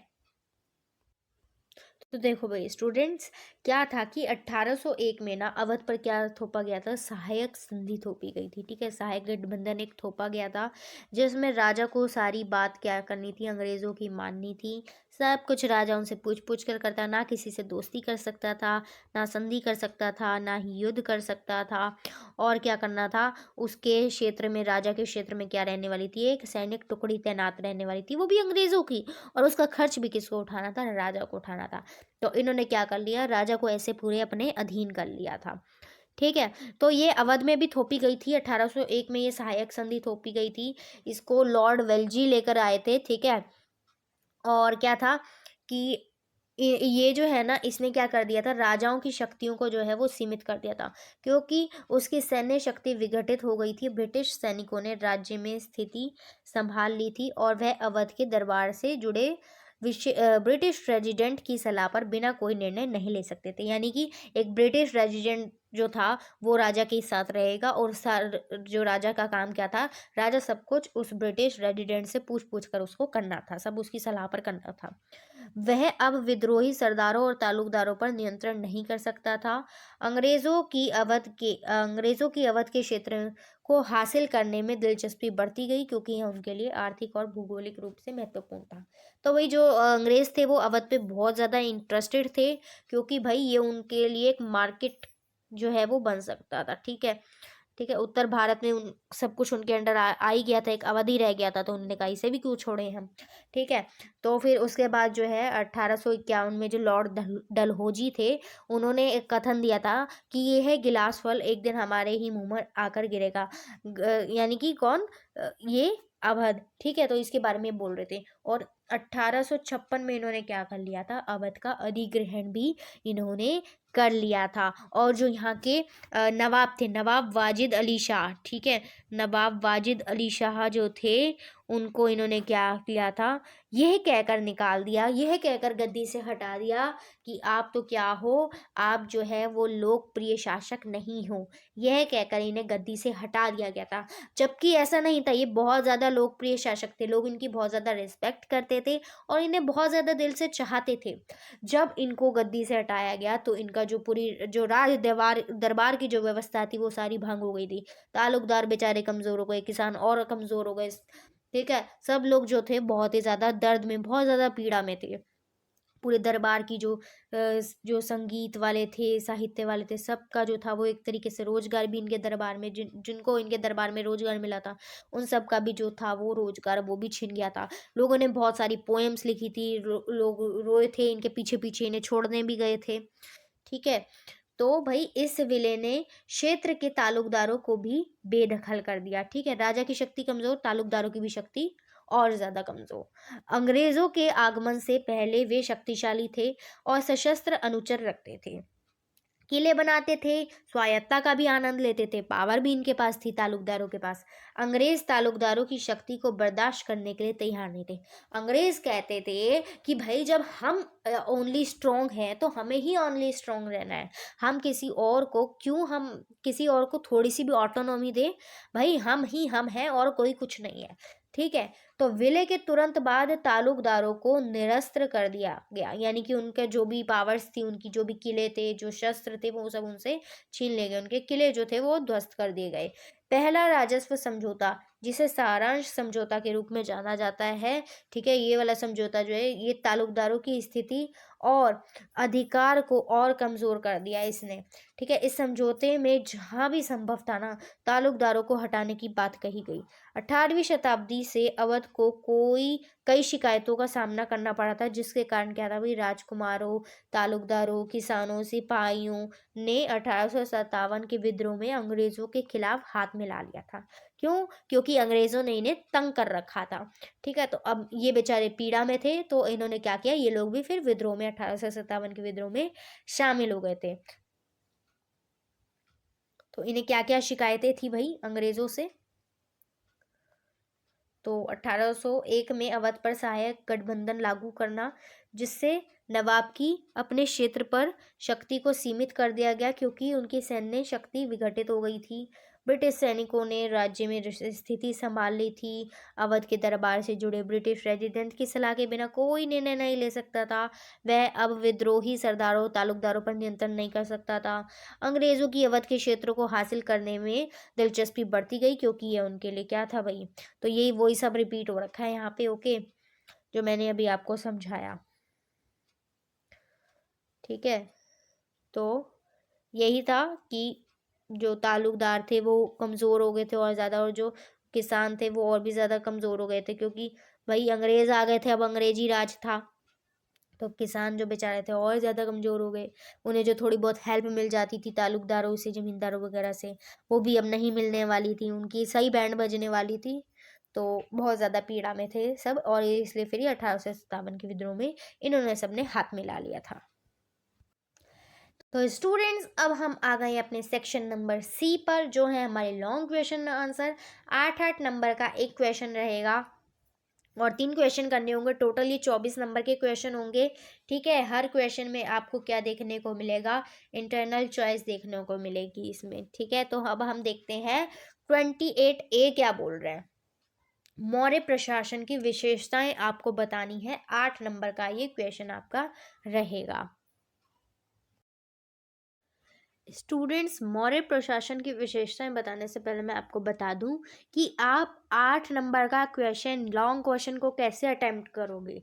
तो पहले क्या लिखना है आपको, एक इंट्रोडक्टरी आपको लाइन लिखनी है। ठीक है, एक इंट्रोडक्शन आपको देना है 2 से 3 लाइन में। ठीक है, और उसके बाद क्या करोगे, आप एक फ्लो चार्ट बना सकते हो। ठीक है, एक फ्लो चार्ट बना देना, उसमें जो मेन पॉइंट्स हैं उसको 2-3 शब्दों में आप लिख देना। ठीक है, उसके बाद आप क्या करोगे, उसके बाद हेडिंग 1 को आप एक्सप्लेन करोगे इन 2 to 3 लाइन्स। ठीक है, फिर हेडिंग 2, ऐसे करके आप क्या करोगे, 4 हेडिंग बना रहे हो तो इसकी एक्सप्लेनेशन जो है वो बढ़ा देना। 8 हेडिंग बना रहे हो तो 2 से 3 लाइन में आप हर हेडिंग को जो है एक्सप्लेन कर देना। और लास्ट में क्या आ जाएगा आपका, एक कंक्लूजन वाली लाइन आपकी आ जाएगी। ठीक है, और आपको क्या करना है, और जो है आपको ये ध्यान में रखना है कि ये जो आपका आंसर है 8 नंबर का, ये कम से कम आपका 2 पेज से ज़्यादा जाए, यानी कि जो आपका आंसर है 3 पेज तक जाए ये आंसर। ठीक है, ये आपको ध्यान में रखना है, क्योंकि अगर कोई आपको 8 नंबर दे रहा है ना, तो आपको लेंथ भी दिखानी पड़ेगी, कंटेंट भी अच्छा दिखाना पड़ेगा आपको, और आपको प्रेजेंटेशन भी अच्छी दिखानी पड़ेगी। ठीक है, मैंने मिड टर्म एग्ज़ाम्स के टाइम पर एक वीडियो बनाई थी जिसमें मैंने बताया था कि आप कैसे अच्छी प्रेजेंटेशन दे सकते हो और कैसे आपको एग्ज़ाम में लिख कर आना है, ताकि आपको फुल मार्क्स यानी कि पूरे के पूरे नंबर आपको मिल जाएं। ठीक है, तो अगर आपने नहीं देखी है तो मेरे चैनल पर आप वीडियो वाले सेक्शन में जाएं या प्लेलिस्ट वाले सेक्शन में जाएंगे तो आपको मिल जाएगी वो वीडियो। ठीक है, अब हम 28 क्वेश्चन का जो पूछा गया है मौर्य प्रशासन की विशेषताएं, वो हम देख लेते हैं। तो भाई यहाँ पे 5 प्रमुख राजनीतिक केंद्र थे, जिसमें एक तो थी राजधानी पाटलिपुत्र। ठीक है, राजधानी थी पाटलिपुत्र, और एक थे, जो 4 थे बाकी के वो थे प्रांतीय केंद्र थे। कौन कौन, तक्षशिला, उज्जैनी, तोसली और स्वर्णगिरी। ठीक है, और यह संभावना है कि प्रशासनिक नियंत्रण राजधानी और प्रांतीय केंद्रों के आसपास के क्षेत्रों में सबसे मजबूत थी। ठीक है, तो राजधानी पाटलिपुत्र क्या थी, बहुत ज़्यादा मजबूत थी। इन केंद्रों को सावधानी पूर्वक चुना गया था, क्योंकि सब में अपनी एक खासियत थी।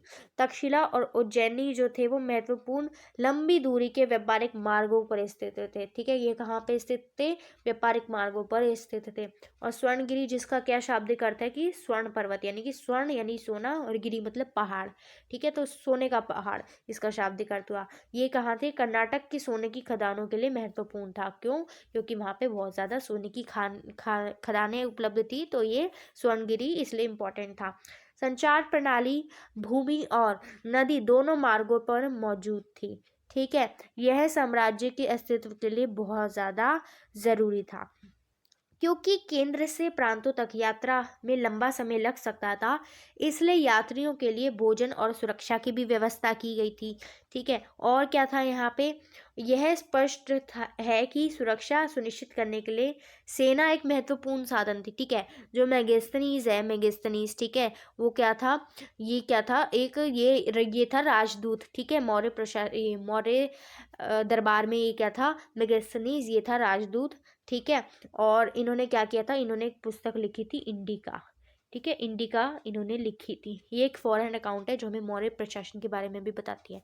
तो जो मेगास्थनीज था ना, ये हमें गतिविधि के संचालन के लिए एक समिति और 6 उपसमितियों के बारे में बताता है। ठीक है, वहाँ पे सेना का क्या सिस्टम था ये हमको बताता है। कहते हैं कि एक समिति थी और 6 उपसमितियाँ थी।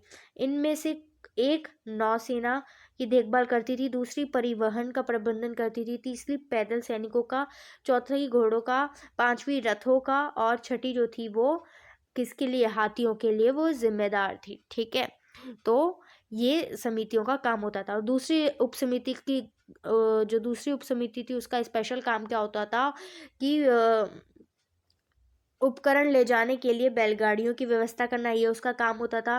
सैनिकों के लिए भोजन, जानवरों के लिए चारा जुटाना, सैनिकों की देखभाल के लिए सेवकों और शिल्पकारों को भी नियुक्त करना, ये भी दूसरी उपसमिति का काम हुआ करता था। ओके, तो ये थी आपकी मौर्य मौर्य प्रशासन की विशेषताएं। ये आपको सब कुछ एक्सप्लेन करना था इसमें।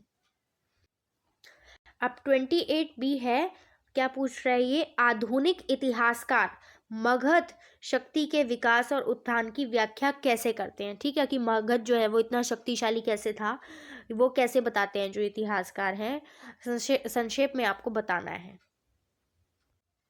28 बी का आंसर, तो 6ठी से 14वीं शताब्दी ईसा पूर्व में जो मगध है, ठीक है, जो कि आज के बिहार में पड़ता है, सबसे शक्तिशाली महाजनपद बन गया था। ठीक है, आधुनिक इतिहासकार इसके कई सारे कारण बताते हैं कि मगध एक ऐसा क्षेत्र था जहाँ पे खेती की उपज खास तौर पर अच्छी होती थी। यानी कि पहला रीज़न तो इसका ये था कि यहाँ पे खेती की जो उपज थी वो काफ़ी अच्छी होती थी। और क्या होता था, यहाँ पे लोहे की खदानें उपलब्ध थी। ठीक है, और आसानी से, इस वजह से यहाँ पे क्या होता था, लोहा लोहा जो था, तो फिर आसानी से जो उपकरण है, औजार है, हथियार है, ठीक है, वो सब बनाने में इजी रहता था। और सेना का एक महत्वपूर्ण घटक था हाथी। ठीक है, सेना भी हमने ऊपर पढ़ा ना पीछे, तो यहाँ की सेना में हाथी भी थे। ठीक है, तो हाथी जो थे वो जंगलों में पाए जाते थे, तो ये लोग क्या करते थे, ये हाथियों को पकड़ पकड़ के लाते थे हथिनियों की हेल्प से। ठीक है, और ये फिर उन्हें सेना में शामिल कर लेते, और जिनकी सेना में हाथी होते थे वो बहुत ज़्यादा पावरफुल माने जाते थे। तो मगध की जो सेना थी उसमें हाथी भी शामिल थे। इसके अलावा गंगा और उसकी सहायक नदियाँ सस्ते और सुविधाजनक आवागमन का साधन प्रदान करती थी। तो जो बाय वाटर जाना जो है आज भी जो है सस्ता है, और उस टाइम पे भी सस्ता होता था। तो उसके आसपास क्या था भाई, गंगा थी, उसकी उपनदियाँ थी, तो वो काफ़ी ज़्यादा सुविधाजनक आवागमन जो है वो बना देती थी।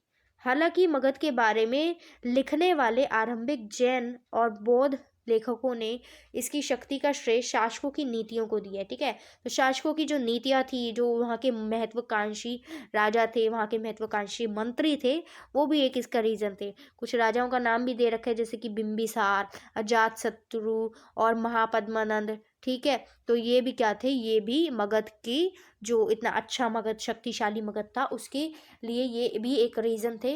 ठीक है, इनके बारे में आप अच्छे से पढ़ोगे, इन राजाओं के बारे में ग्रेजुएशन में, जब आप अपने फर्स्ट ईयर में जाओगे ना, बीए प्रोग्राम हिस्ट्री अगर आप लेते हो, ठीक है, या आप हिस्ट्री एज सब्जेक्ट ऑप्ट करते हो, तो आपको पता लगेगा कि ये इनका सब कुछ क्या था, पूरा अच्छे से बताया जाएगा आपको ग्रेजुएशन में। ठीक है, उनके मंत्री जिन्होंने उनको नीतियाँ लागू करने में मदद की, तो ये सारे एक रीज़न है। और मगध की 2 राजधानियाँ थी। पहले क्या थी, पहले राजगृह थी, ठीक है, जिसको राजगीर भी बोलते हैं, और फिर पटना, कि अपने अपने लाभ थे। ठीक है, राजगृह एक किलेबंद शहर था जो पहाड़ियों के बीच स्थित था, इसलिए इस पर आसानी से कब्जा जो है वो नहीं किया जा सकता था, क्योंकि ये पहाड़ियों के बीच में था। पाटलिपुत्र तक गंगा और उसकी सहायक नदियों के जरिए आसानी से पहुंचा जा सकता था। ठीक है, तो इनके अपने अपने फायदे थे।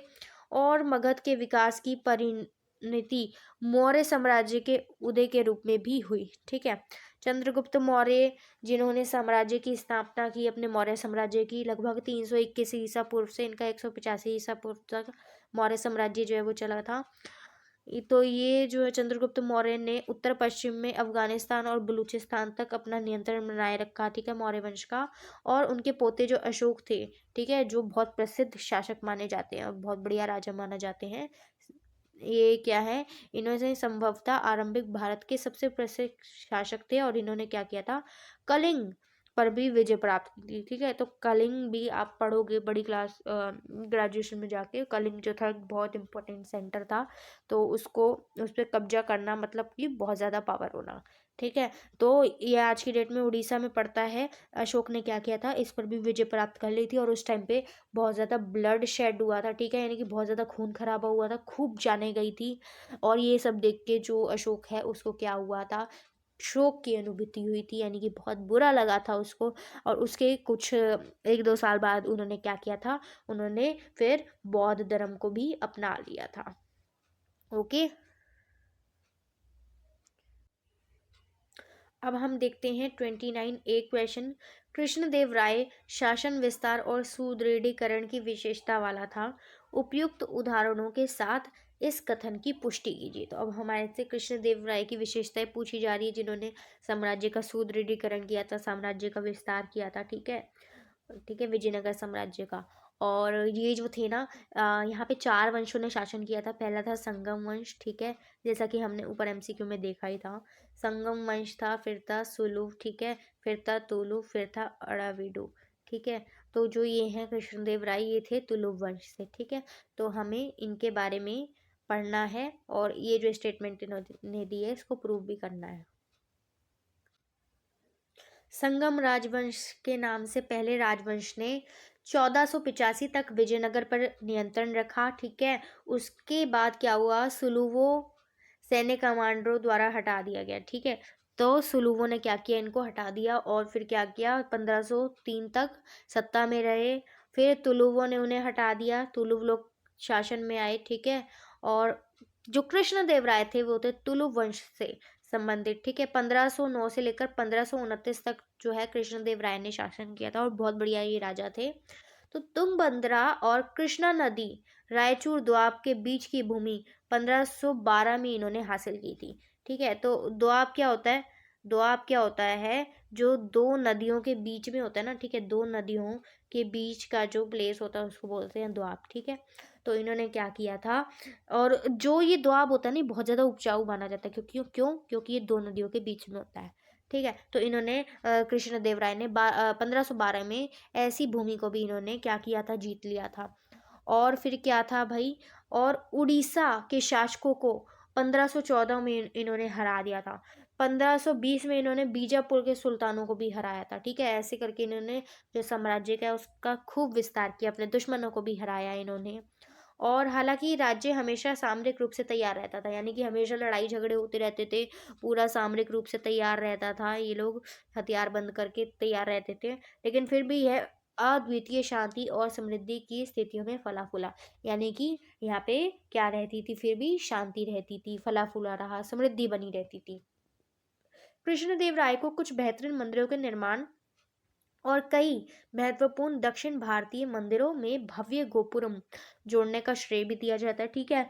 और उन्होंने विजयनगर के पास अपनी माँ के नाम पर नगलपुरम, ठीक है, नगलपुरम नाम से एक उपनगरीय शहर भी बसाया था। विजयनगर के सबसे प्रसिद्ध शासक कृष्णदेव राय ने तेलुगु में तेलुगु में शासन कला पर एक कृति लिखी थी। जो इनकी कृति क्या सी थी, अमुक्त मल्यद, ठीक है, इसे अमुक्त मल्यद के नाम से जाना जाता है। और ये तेलुगु भाषा में थी, ठीक है, जो कि हमें काफ़ी कुछ बताती है। और क्या था भाई, तो और हालांकि सुल्तानों की सेनाएं विजयनगर शहर के विनाश के लिए जिम्मेदार थी, लेकिन धार्मिक मतभेदों के बावजूद सुल्तानों और रायों के बीच संबंध हमेशा या अनिवार्य रूप से शत्रुतापूर्ण नहीं थे। उदाहरण के लिए कृष्णदेव राय ने तनत में सत्ता के कुछ दावेदारों का समर्थन किया था, ठीक है। तो जो कृष्णदेव राय थे वो कैसे राजा थे, वो अपने आस पड़ोस से जो है कुछ जैसे उन्होंने सल्तनत के लोग थे उनका समर्थन भी किया था। तो वो अपने आसपास के जो उनके क्षेत्र थे उनसे भी संबंध थोड़े वो अच्छे बना के रखते थे, ठीक है। और क्या था, बारबोसा, पेस, फरनाव वो नूनेस जैसे कई विदेशी यात्रियों ने विजयनगर साम्राज्य के अच्छे प्रशासन और समृद्धि के बारे में लिखा है। अंत में यह स्पष्ट है कि कृष्णदेवराय विजयनगर साम्राज्य के सभी शासकों में सबसे महान थे। और आपको पता है, जब 1529 में इनकी मृत्यु हो जाती है तो उसके बाद जो भी शासक आए वो उतने अच्छे से विजयनगर को नहीं संभाल पाए, जिस वजह से क्या हुआ, भाई विजयनगर साम्राज्य जो था उसका जो है वो पतन होता चला गया। ये 14वीं से लेकर 16वीं शताब्दी तक का ये साम्राज्य था। और 16वीं से 18वीं शताब्दी में अगर हम देखेंगे तो खूब लूट पाट के लेके गए लोग विजयनगर साम्राज्य को, और ऐसे इसका पतन हो गया। 29B पर चलते हैं। 15वीं शताब्दी में फारस के शासक द्वारा कालीकट में भेजा गया दूत अब्दुल रज्जाक किलेबंदी से बहुत ज्यादा प्रभावित हुआ था और उसने दुर्गों की 7 पंक्तियों का उल्लेख किया था। उपयुक्त कथन की उदाहरणों के साथ पुष्टि करें। तो यहाँ पे विजयनगर की किलेबंदी के बारे में आपको बताना है। तो 15वीं शताब्दी में फारस शासक द्वारा जो भेजा गया दूत था अब्दुल रज्जाक, ठीक है, वो किलेबंदी से बहुत ज़्यादा प्रभावित हुआ था और उन्होंने 7 पंक्तियों का उल्लेख भी किया है। विजयनगर शहर के विभिन्न हिस्से विशाल किले के दीवारों से घिरे हुए थे। ये किले न केवल शहर बल्कि कृषि क्षेत्र, जंगलों को भी घेरते थे, ठीक है। सबसे बाहरी दीवार जो थी वो शहर के आसपास की पहाड़ियों को जोड़ती थी और यह विशाल राजगिरी संरचना थोड़ी सी शुंडाकार भी थी। निर्माण में कहीं भी गारे या फिर किसी वस्तु का इस्तेमाल नहीं किया गया था, यानी कि 2 पत्थरों को जोड़ने के लिए क्या किया गया था, कुछ भी यूज नहीं किया गया था, बल्कि फनाकार पत्थरों का यूज किया गया था, ठीक है। यानी कि पत्थर कुछ इस प्रकार के थे, ठीक है, जो कि आपस में क्या हुए, जुड़ गए, ठीक है। और ऐसे करके ये जो थे किलेबंदी की जाती थी और ये बहुत मजबूत होती थी किलेबंदी, ठीक है। किसी गारे का भी इसमें यूज नहीं किया जाता था। और क्या होता था, पत्थर फनाकार थे जिसके कारण वे अपने स्थान पर टिके रहते थे। दीवार के अंदर का भाग मिट्टी और मलबे के मिश्रण का बना हुआ था। वर्गाकार तथा आयताकार बुर्ज बाहर की ओर निकले हुए थे। और क्या था इसमें, इस किलेबंदी के बारे में सबसे खास बात यह थी कि इसने कृषि क्षेत्रों को घेरा था, ठीक है। तो कृषि क्षेत्र को किलेबंद किया गया था, ये इनकी खास बात थी। अब्दुल रज़ाक ने उल्लेख किया कि पहली, दूसरी और तीसरी दीवारों के बीच जुते हुए खेत, बगीचे और आवास है, ठीक है।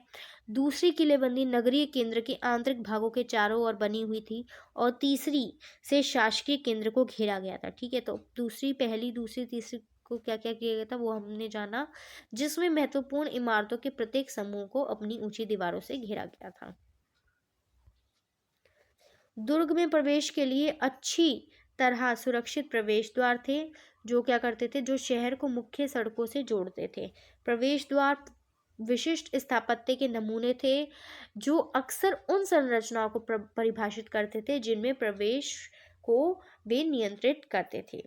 पुरातत्वविदों ने शहर के अंदर और शहर के बाहर जाने वाली सड़कों का भी अध्ययन किया है। इनकी पहचान प्रवेश द्वारों से होकर जाने वाले रास्तों के अनुरेखण तथा फर्श वाली सड़कों की खोजों से की गई है।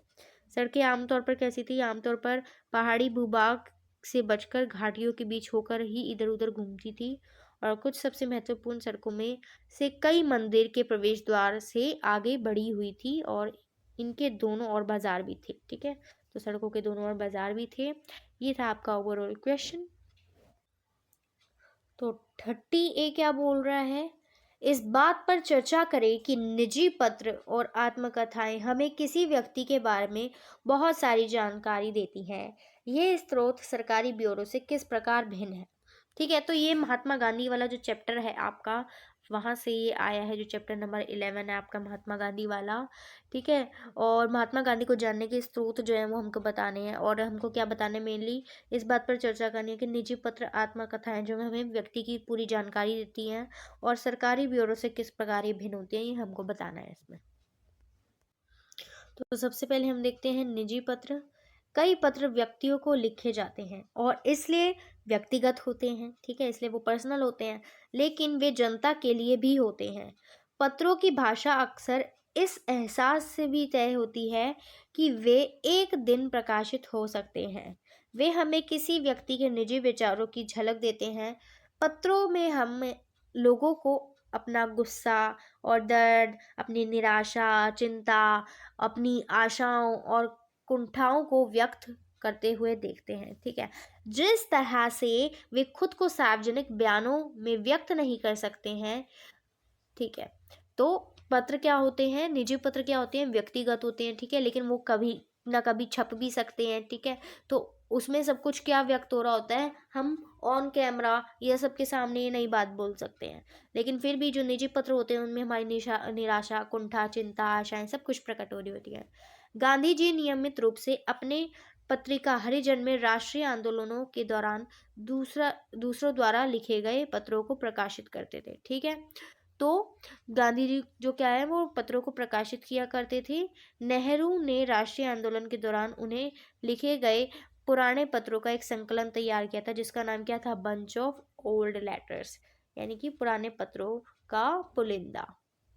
ठीक है, तो एक तो ये स्रोत हो गया गांधी जी को जानने का। दूसरा क्या है, आत्मकथाएं। आत्मकथाएं इतिहास के पुनर्निर्माण के लिए बहुत ज़्यादा महत्वपूर्ण होती हैं। वो हमें अतीत का लेखा जोखा देती हैं, यानी कि मानवीय विवरणों के हिसाब से काफ़ी भरपूर होता है।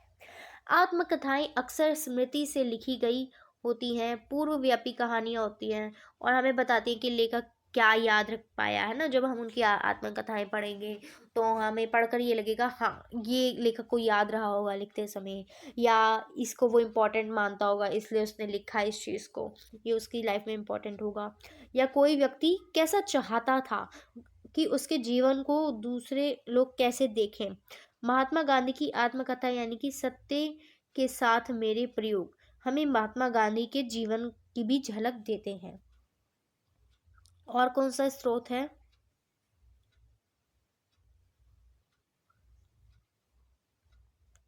तो ये सरकारी रिकॉर्ड से किस प्रकार भिन्न होते हैं ये बता रखा है। तो सरकारी रिकॉर्ड अतीत को फिर से बनाने के लिए एक और महत्वपूर्ण स्रोत है। उस समय पुलिस कर्मियों और अन्य अधिकारियों द्वारा लिखे गए पत्र और रिपोर्ट गुप्त थे। ठीक है, यानी ये सार्वजनिक नहीं थे, गुप्त थे, लेकिन अब उन्हें अभिलेखाकार में देखा जा सकता है। ऐसे ही एक स्रोत 20वीं सदी की शुरुआत में से गृह विभाग द्वारा तैयार किए गए थे, पाक्षिक रिपोर्ट है जो कि ये रिपोर्ट स्थानीय पुलिस की मार्फत दी गई जानकारी पर आधारित थी, लेकिन अक्सर वही व्यक्त करती थी जो अधिकारी देखते थे या जिन पर विश्वास करना चाहते थे या करवाना चाहते थे। ये भी लिखा होना चाहिए इसमें। उदाहरण के लिए नमक सत्याग्रह के समय की पाक्षिक रिपोर्टों में यह देखा गया कि गृह विभाग ने यह मानने को तैयार नहीं था कि महात्मा गांधी जी के कार्यों के प्रति जनता में कोई व्यापक जनसमर्थन जो है वो पैदा हुआ था। ठीक है, तो जैसा लिखना चाहते थे ये थोड़ा अपना सब कुछ जो सरकार की कमियां हैं वो भी थोड़ा ये छुपा के चलते थे। अल्टीमेटली ये बताने का इसमें प्रयास किया गया है। तो समाचार पत्र रिकॉर्ड क्या है भाई, समाचार पत्र रिकॉर्ड में क्या था, एक और महत्वपूर्ण स्रोत ये भारतीय और विदेशी दोनों ही समाचार पत्रों ने भारतीय राष्ट्रीय आंदोलन और गांधी जी के राजनीतिक जीवन की खबरों को कवर करने में महत्वपूर्ण भूमिका निभाई थी। ठीक है, जैसे कि हमने अमेरिका की टाइम पत्रिका भी पढ़ी थी और अपने इंडियन अखबार भी थे। समाचार पत्रों ने यह भी दर्शाया कि आम भारतीय उनके बारे में क्या सोचते थे। हालांकि समाचार पत्रों के लेखों को निष्पक्ष नहीं माना जाना चाहिए, ठीक है, लेकिन वे उन लोगों द्वारा प्रकाशित किए गए थे जिनके अपने राजनीतिक विचार और वैश्विक दृष्टिकोण थे। इन विचारों ने यह तय किया कि क्या प्रकाशित किया गया और घटनाओं की रिपोर्टिंग किस तरह से की गई। ठीक है, तो ये था इस ओवरऑल क्वेश्चन में। 30 भी क्या पूछ रहा है कि कई विद्वानों ने कहा है कि स्वतंत्रता के बाद के महीने गांधी जी के लिए श्रेष्ठतम क्षण थे, यानी कि बहुत उत्तम क्षण थे। इस बात पर विस्तार से चर्चा कीजिए। तो हमें जब देश आज़ाद हो गया था उसके बाद का हमको बताना है कि गांधी जी क्या, कहाँ थे उस समय, उन्होंने क्या क्या किया वो बताना है। तो भाई देखो, जब देश आज़ाद हो गया था 15 अगस्त 1947 को, तो जो महात्मा गांधी थे वो जो है वो राजधानी में नहीं थे और वो कहाँ थे, वो कलकत्ता में थे। लेकिन उन्होंने वहाँ किसी समारोह में भाग नहीं लिया, यानी कि देश आज़ाद होने की उन्होंने खुशियाँ नहीं मनाई, ना ही उन्होंने झंडा फहराया। उन्होंने खुद को समारोह से बिल्कुल अलग रखा, क्योंकि उनका मानना था कि स्वतंत्रता एक अस्वीकार्य कीमत पर मिली है। क्यों? क्योंकि हमें क्या मिला? हमें मिल गया था विभाजन। हमने सोचा था साथ लड़ेंगे, देश भारत आज़ाद होगा, स्वतंत्रता मिलेगी, हम सभी को स्वतंत्रता मिलेगी। लेकिन स्वतंत्रता के साथ हमको एक चीज़ और क्या मिल गई, वो था देश का विभाजन। देश जो था वो 2 भागों में बँट चुका था, हिंदुस्तान और पाकिस्तान। उन्होंने समुदायों के बीच आपसी विश्वास और भरोसे की भावना का निर्माण करने की कोशिश की। वे भारत और पाकिस्तान में विस्थापित लोगों के लिए चिंतित थे कि हमने पढ़ा है, जैसे पॉलिटिकल साइंस में हमने पढ़ा होगा कि लगभग 80 लाख लोग जो थे, वो क्या हुआ था, उनको माइग्रेट होना पड़ा, उन्हें विस्थापित होना पड़ा था विभाजन की वजह से। ठीक है, तो ऐसे में लोग बहुत ज़्यादा सफ़र कर रहे थे और गांधी जी इन सब चीज़ों को लेकर चिंतित भी थे। स्वतंत्रता प्राप्ति के बाद गांधी जी ने खुद को राजनीतिक कार्यों से, व्यवस्थाओं से क्या किया, अलग रखा। उनको लग उन्होंने लोगों को शांत कराने, अस्पतालों और शरणार्थी शिविरों का दौरा करने और परेशान लोगों को सांत्वना देने पर ध्यान दिया। ठीक है, यानी कि वो लोगों को कंसोल करने पे फोकस कर रहे थे। और क्या था, उन्होंने सिखों, हिंदुओं, मुसलमानों से अतीत को भूलकर एक दूसरे के ओर भाईचारे और सहयोग का हाथ बढ़ाने के लिए कहा। यानी कि जो अब हुआ है विभाजन, जो भी जैसा हो गया कोई नहीं, अब हमको साथ मिलकर रहना है, हमको एकता अपने में रखनी है, ये उन्होंने लोगों से अपील की। उन्होंने कहा कि बुरी घड़ी बीत चुकी है और सभी भारतीयों को सभी वर्गों और धर्मों की समानता के लिए मिलकर काम करना चाहिए। उन्होंने यहाँ तक सोचा कि भले ही भारत और पाकिस्तान भौगोलिक और राजनीतिक रूप से विभाजित हैं, यानी कि और अगर हम देखें सीमा सीमा को अगर हम देखें भारत की, तो अब वो बढ़ चुकी है 2 भागों में, भौगोलिक रूप से विभाजित है। लेकिन क्या है भाई, राजनीतिक रूप भौगोलिक और राजनीतिक रूप से हम भले ही विभाजित हो गए हैं, लेकिन दिल से हम दोस्त और भाई रहेंगे और शेष विश्व के लिए एक रहेंगे। तो ये विचार जो है वो गांधी जी रख रहे थे। ठीक है, और एक जो था नाथूराम गोडसे नाम का जो ब्राह्मण था, ठीक है, इनको क्या लग रहा था, जो गांधी जी इस बात से परेशानी है कि पाकिस्तान में कितना ज़्यादा हिंदुओं को तंग किया जा रहा है, बल्कि वो तो मुसलमानों के लिए यहाँ पे बहुत ज़्यादा परेशान हो रहे हैं कि वो उनको बेचारों को परेशान किया जा रहा है, वो मुस्लिम के पक्ष में है।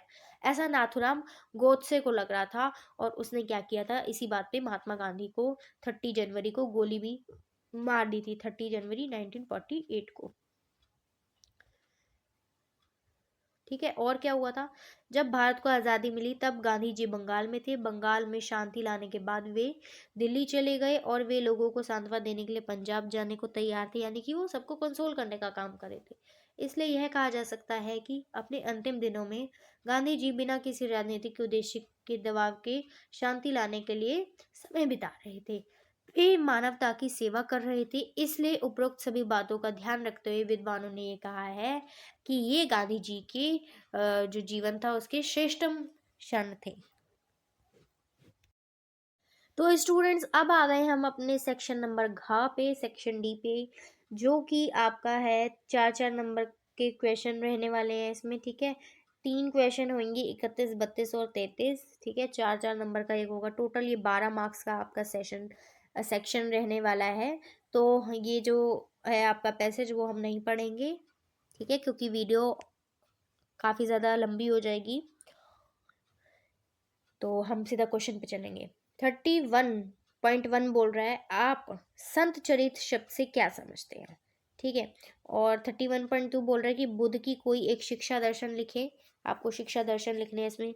31.3 बोल रहा है कि कला इतिहासकारों को क्यों संचरित्र से परिचित होने की आवश्यकता है।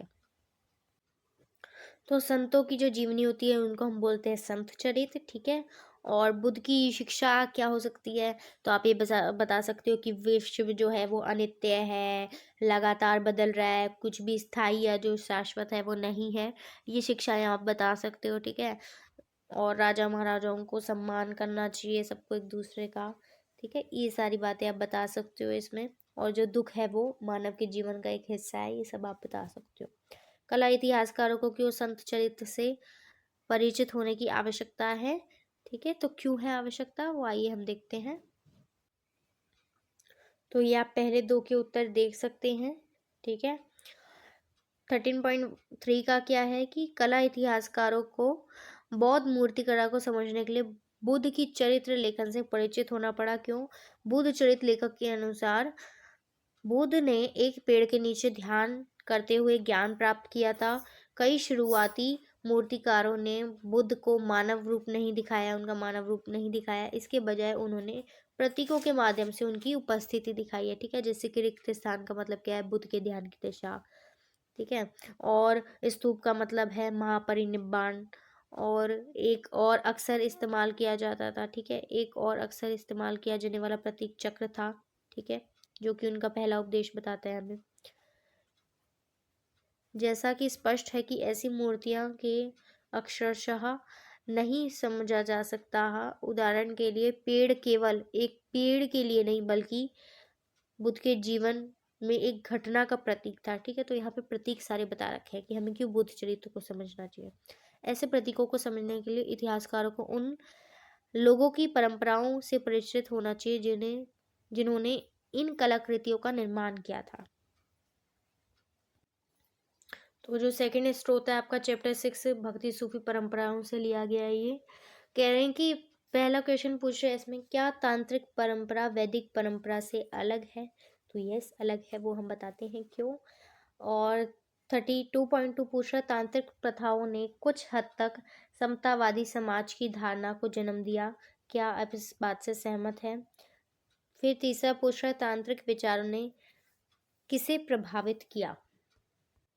तो वही तांत्रिक परंपरा जो है वो वैदिक परंपरा से अलग थी, क्योंकि जो वैदिक परंपरा अक्सर उन प्रथाओं की निंदा करती है जो ईश्वर की उपासना के लिए मंत्रों के उच्चारण के साथ यज्ञों के संपादन से परे। यानी कि जब तक आपने यज्ञ नहीं किया, जब तक आपने मंत्र उच्चारण नहीं किया, जब तक आपने इन सब का पालन नहीं किया, तो आप ईश्वर की स्तुति नहीं कर रहे हैं। ठीक है, जबकि तांत्रिक प्रथा में ऐसा नहीं होता था, ऐसा तो वैदिक परंपरा में होता था। तांत्रिक प्रथाओं में लगे लोगों ने अक्सर वैदिक सत्ता को नजरअंदाज किया था। ठीक है, तो ये आप इसमें बता सकते थे। दूसरा क्वेश्चन था कि हाँ भाई, तांत्रिक प्रथाओं ने कुछ हद तक समतावादी समाज की धारणा को जन्म दिया था, क्योंकि ना तो लिंग और ना ही जातिगत भेदभाव था। हमने ऊपर पढ़ा था ना कि कोई भी जाति का इंसान, इस स्रोत में देखा होगा आपने। ठीक है, उसमें स्रोत में बताया गया था कि भाई महिला हो चाहे पुरुष हो, कोई भी तांत्रिक पद्धति को जो है वो फॉलो कर सकता था, तो कोई भेदभाव नहीं था। तो ये एक समानता हमको यहाँ पे दिखाई देती है। अब 32.3 है कि भाई तो तांत्रिक प्रथाओं ने शैव धर्म के साथ साथ बौद्ध धर्म को भी प्रभावित किया, खासकर उपमहाद्वीप के पूर्वी, उत्तरी और दक्षिणी हिस्सों में। अब ये 33 जो है आपका स्रोत, ये है आपका पृथक निर्वाचिकाओं यानी कि संविधान वाला जो चैप्टर है वहाँ से ये उठाया गया है। आप इसे पढ़ लेना, हम सीधा क्वेश्चंस पे चलते हैं। राष्ट्रीय नेता पृथक निर्वाचन क्षेत्रों की मांग का विरोध क्यों कर रहे थे? तो भाई अगर पृथक निर्वाचिका क्षेत्रों को अलाउ कर देंगे तो भी ऐसे क्या होएगा, देश में एकता नहीं रहेगी। ठीक है, जो देश है वो बिखर जाएगा, वैसे विभाजन हो चुका है। अगर हम ऐसे पृथक निर्वाचिका देंगे तो ये क्या करेगा, एक समुदाय को दूसरे समुदाय से अलग कर देगा, यानी कि देश में रहकर ही देश में और विभाजन हो जाएगा।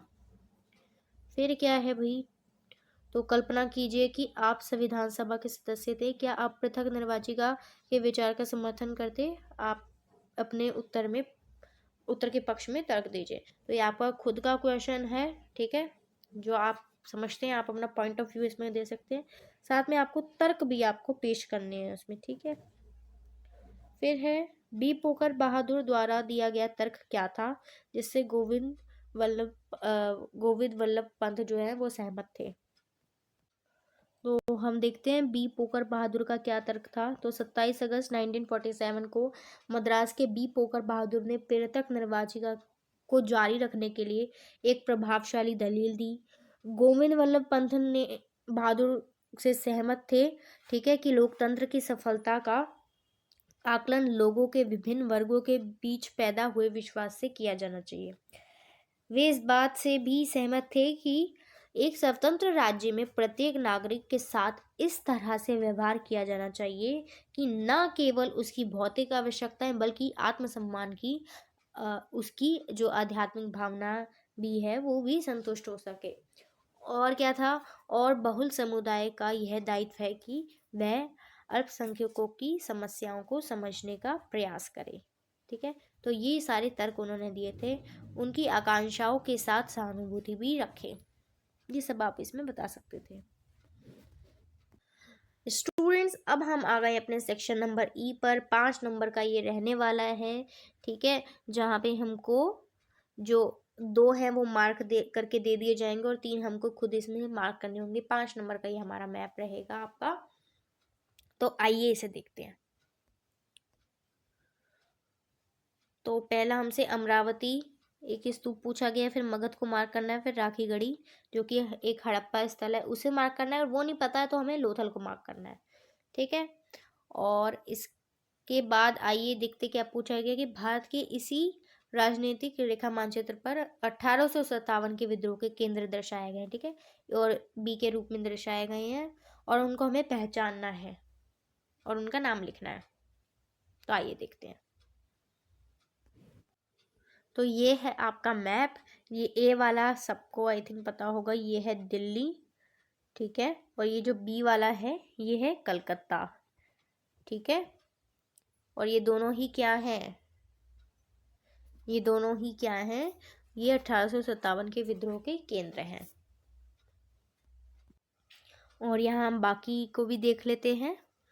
तो अगर आप देखो यहाँ हरियाणा में इस पॉइंट पर, ठीक है, यहाँ आपको क्या देखने को मिलेगा, यहाँ आपको देखने को मिलेगा राखी गढ़ी। ठीक है, जो कि एक हड़प्पा स्थल है, और पता है ये हड़प्पा का सबसे बड़ा स्थल था। और फिर मगध देखोगे आप तो यहाँ बिहार में। ठीक है, और उसके बाद लोथल आप देखोगे तो वो यहाँ देखने को मिलेगा आपको, और अमरावती स्तूप जो है वो आपको यहाँ आंध्र प्रदेश में देखने को मिलेगा। ठीक है, तो ये था आपका मैप। और ये क्वेश्चन दृष्टि बाधित बच्चों के लिए है मैप की जगह पर। तो धर्म के इतिहासकार अक्सर भक्ति परंपराओं को किन 2 श्रेणियों में रखते हैं, तो वो रखते हैं सगुण में रखते हैं एक तो, ठीक है, और एक रखते हैं निर्गुण में। ठीक है, और विद्वानों ने मोहनजोदड़ो में कितने कुओं का अनुमान लगाया, तो लगभग 700 कुएं उन्होंने अनुमान लगाया। बृहदेश्वर मंदिर कहाँ है, तो भाई बृहदेश्वर मंदिर जो है वो तंजावुर में है। और राष्ट्रीय आंदोलन के किन्हीं 2 केंद्रों को बताना है, तो बहुत सारे केंद्र थे। ठीक है, अहमदाबाद बता सकते हो आप, खेड़ा बता सकते हो, चंपारण बता सकते हो, ठीक है, बारदोली बता सकते हो, कुछ कुछ भी आप बता सकते हो, इसमें सब सही होगा। सो स्टूडेंट, विद दिस हमारी ये वीडियो एंड हो जाती है। वीडियो कैसी लगी आप मुझे कमेंट सेक्शन में ज़रूर बताना, और इस वीडियो को लाइक कर देना, चैनल को भी सब्सक्राइब कर देना आप लोग, और बेल आइकन को भी दबा देना। साथ ही इस वीडियो को अपने दोस्तों यारों के साथ शेयर भी कर देना। आप लोगों के एग्ज़ाम्स बहुत ज़्यादा पास आ गए हैं। ठीक है, बोर्ड अब जस्ट नेक्स्ट मंथ ही है, तो आई होप आप लोगों का बोर्ड एग्ज़ाम बहुत अच्छा जाए और आप लोग सब कुछ बहुत बहुत अच्छे से करके आना। ठीक है, तब तक के लिए take care and bye bye.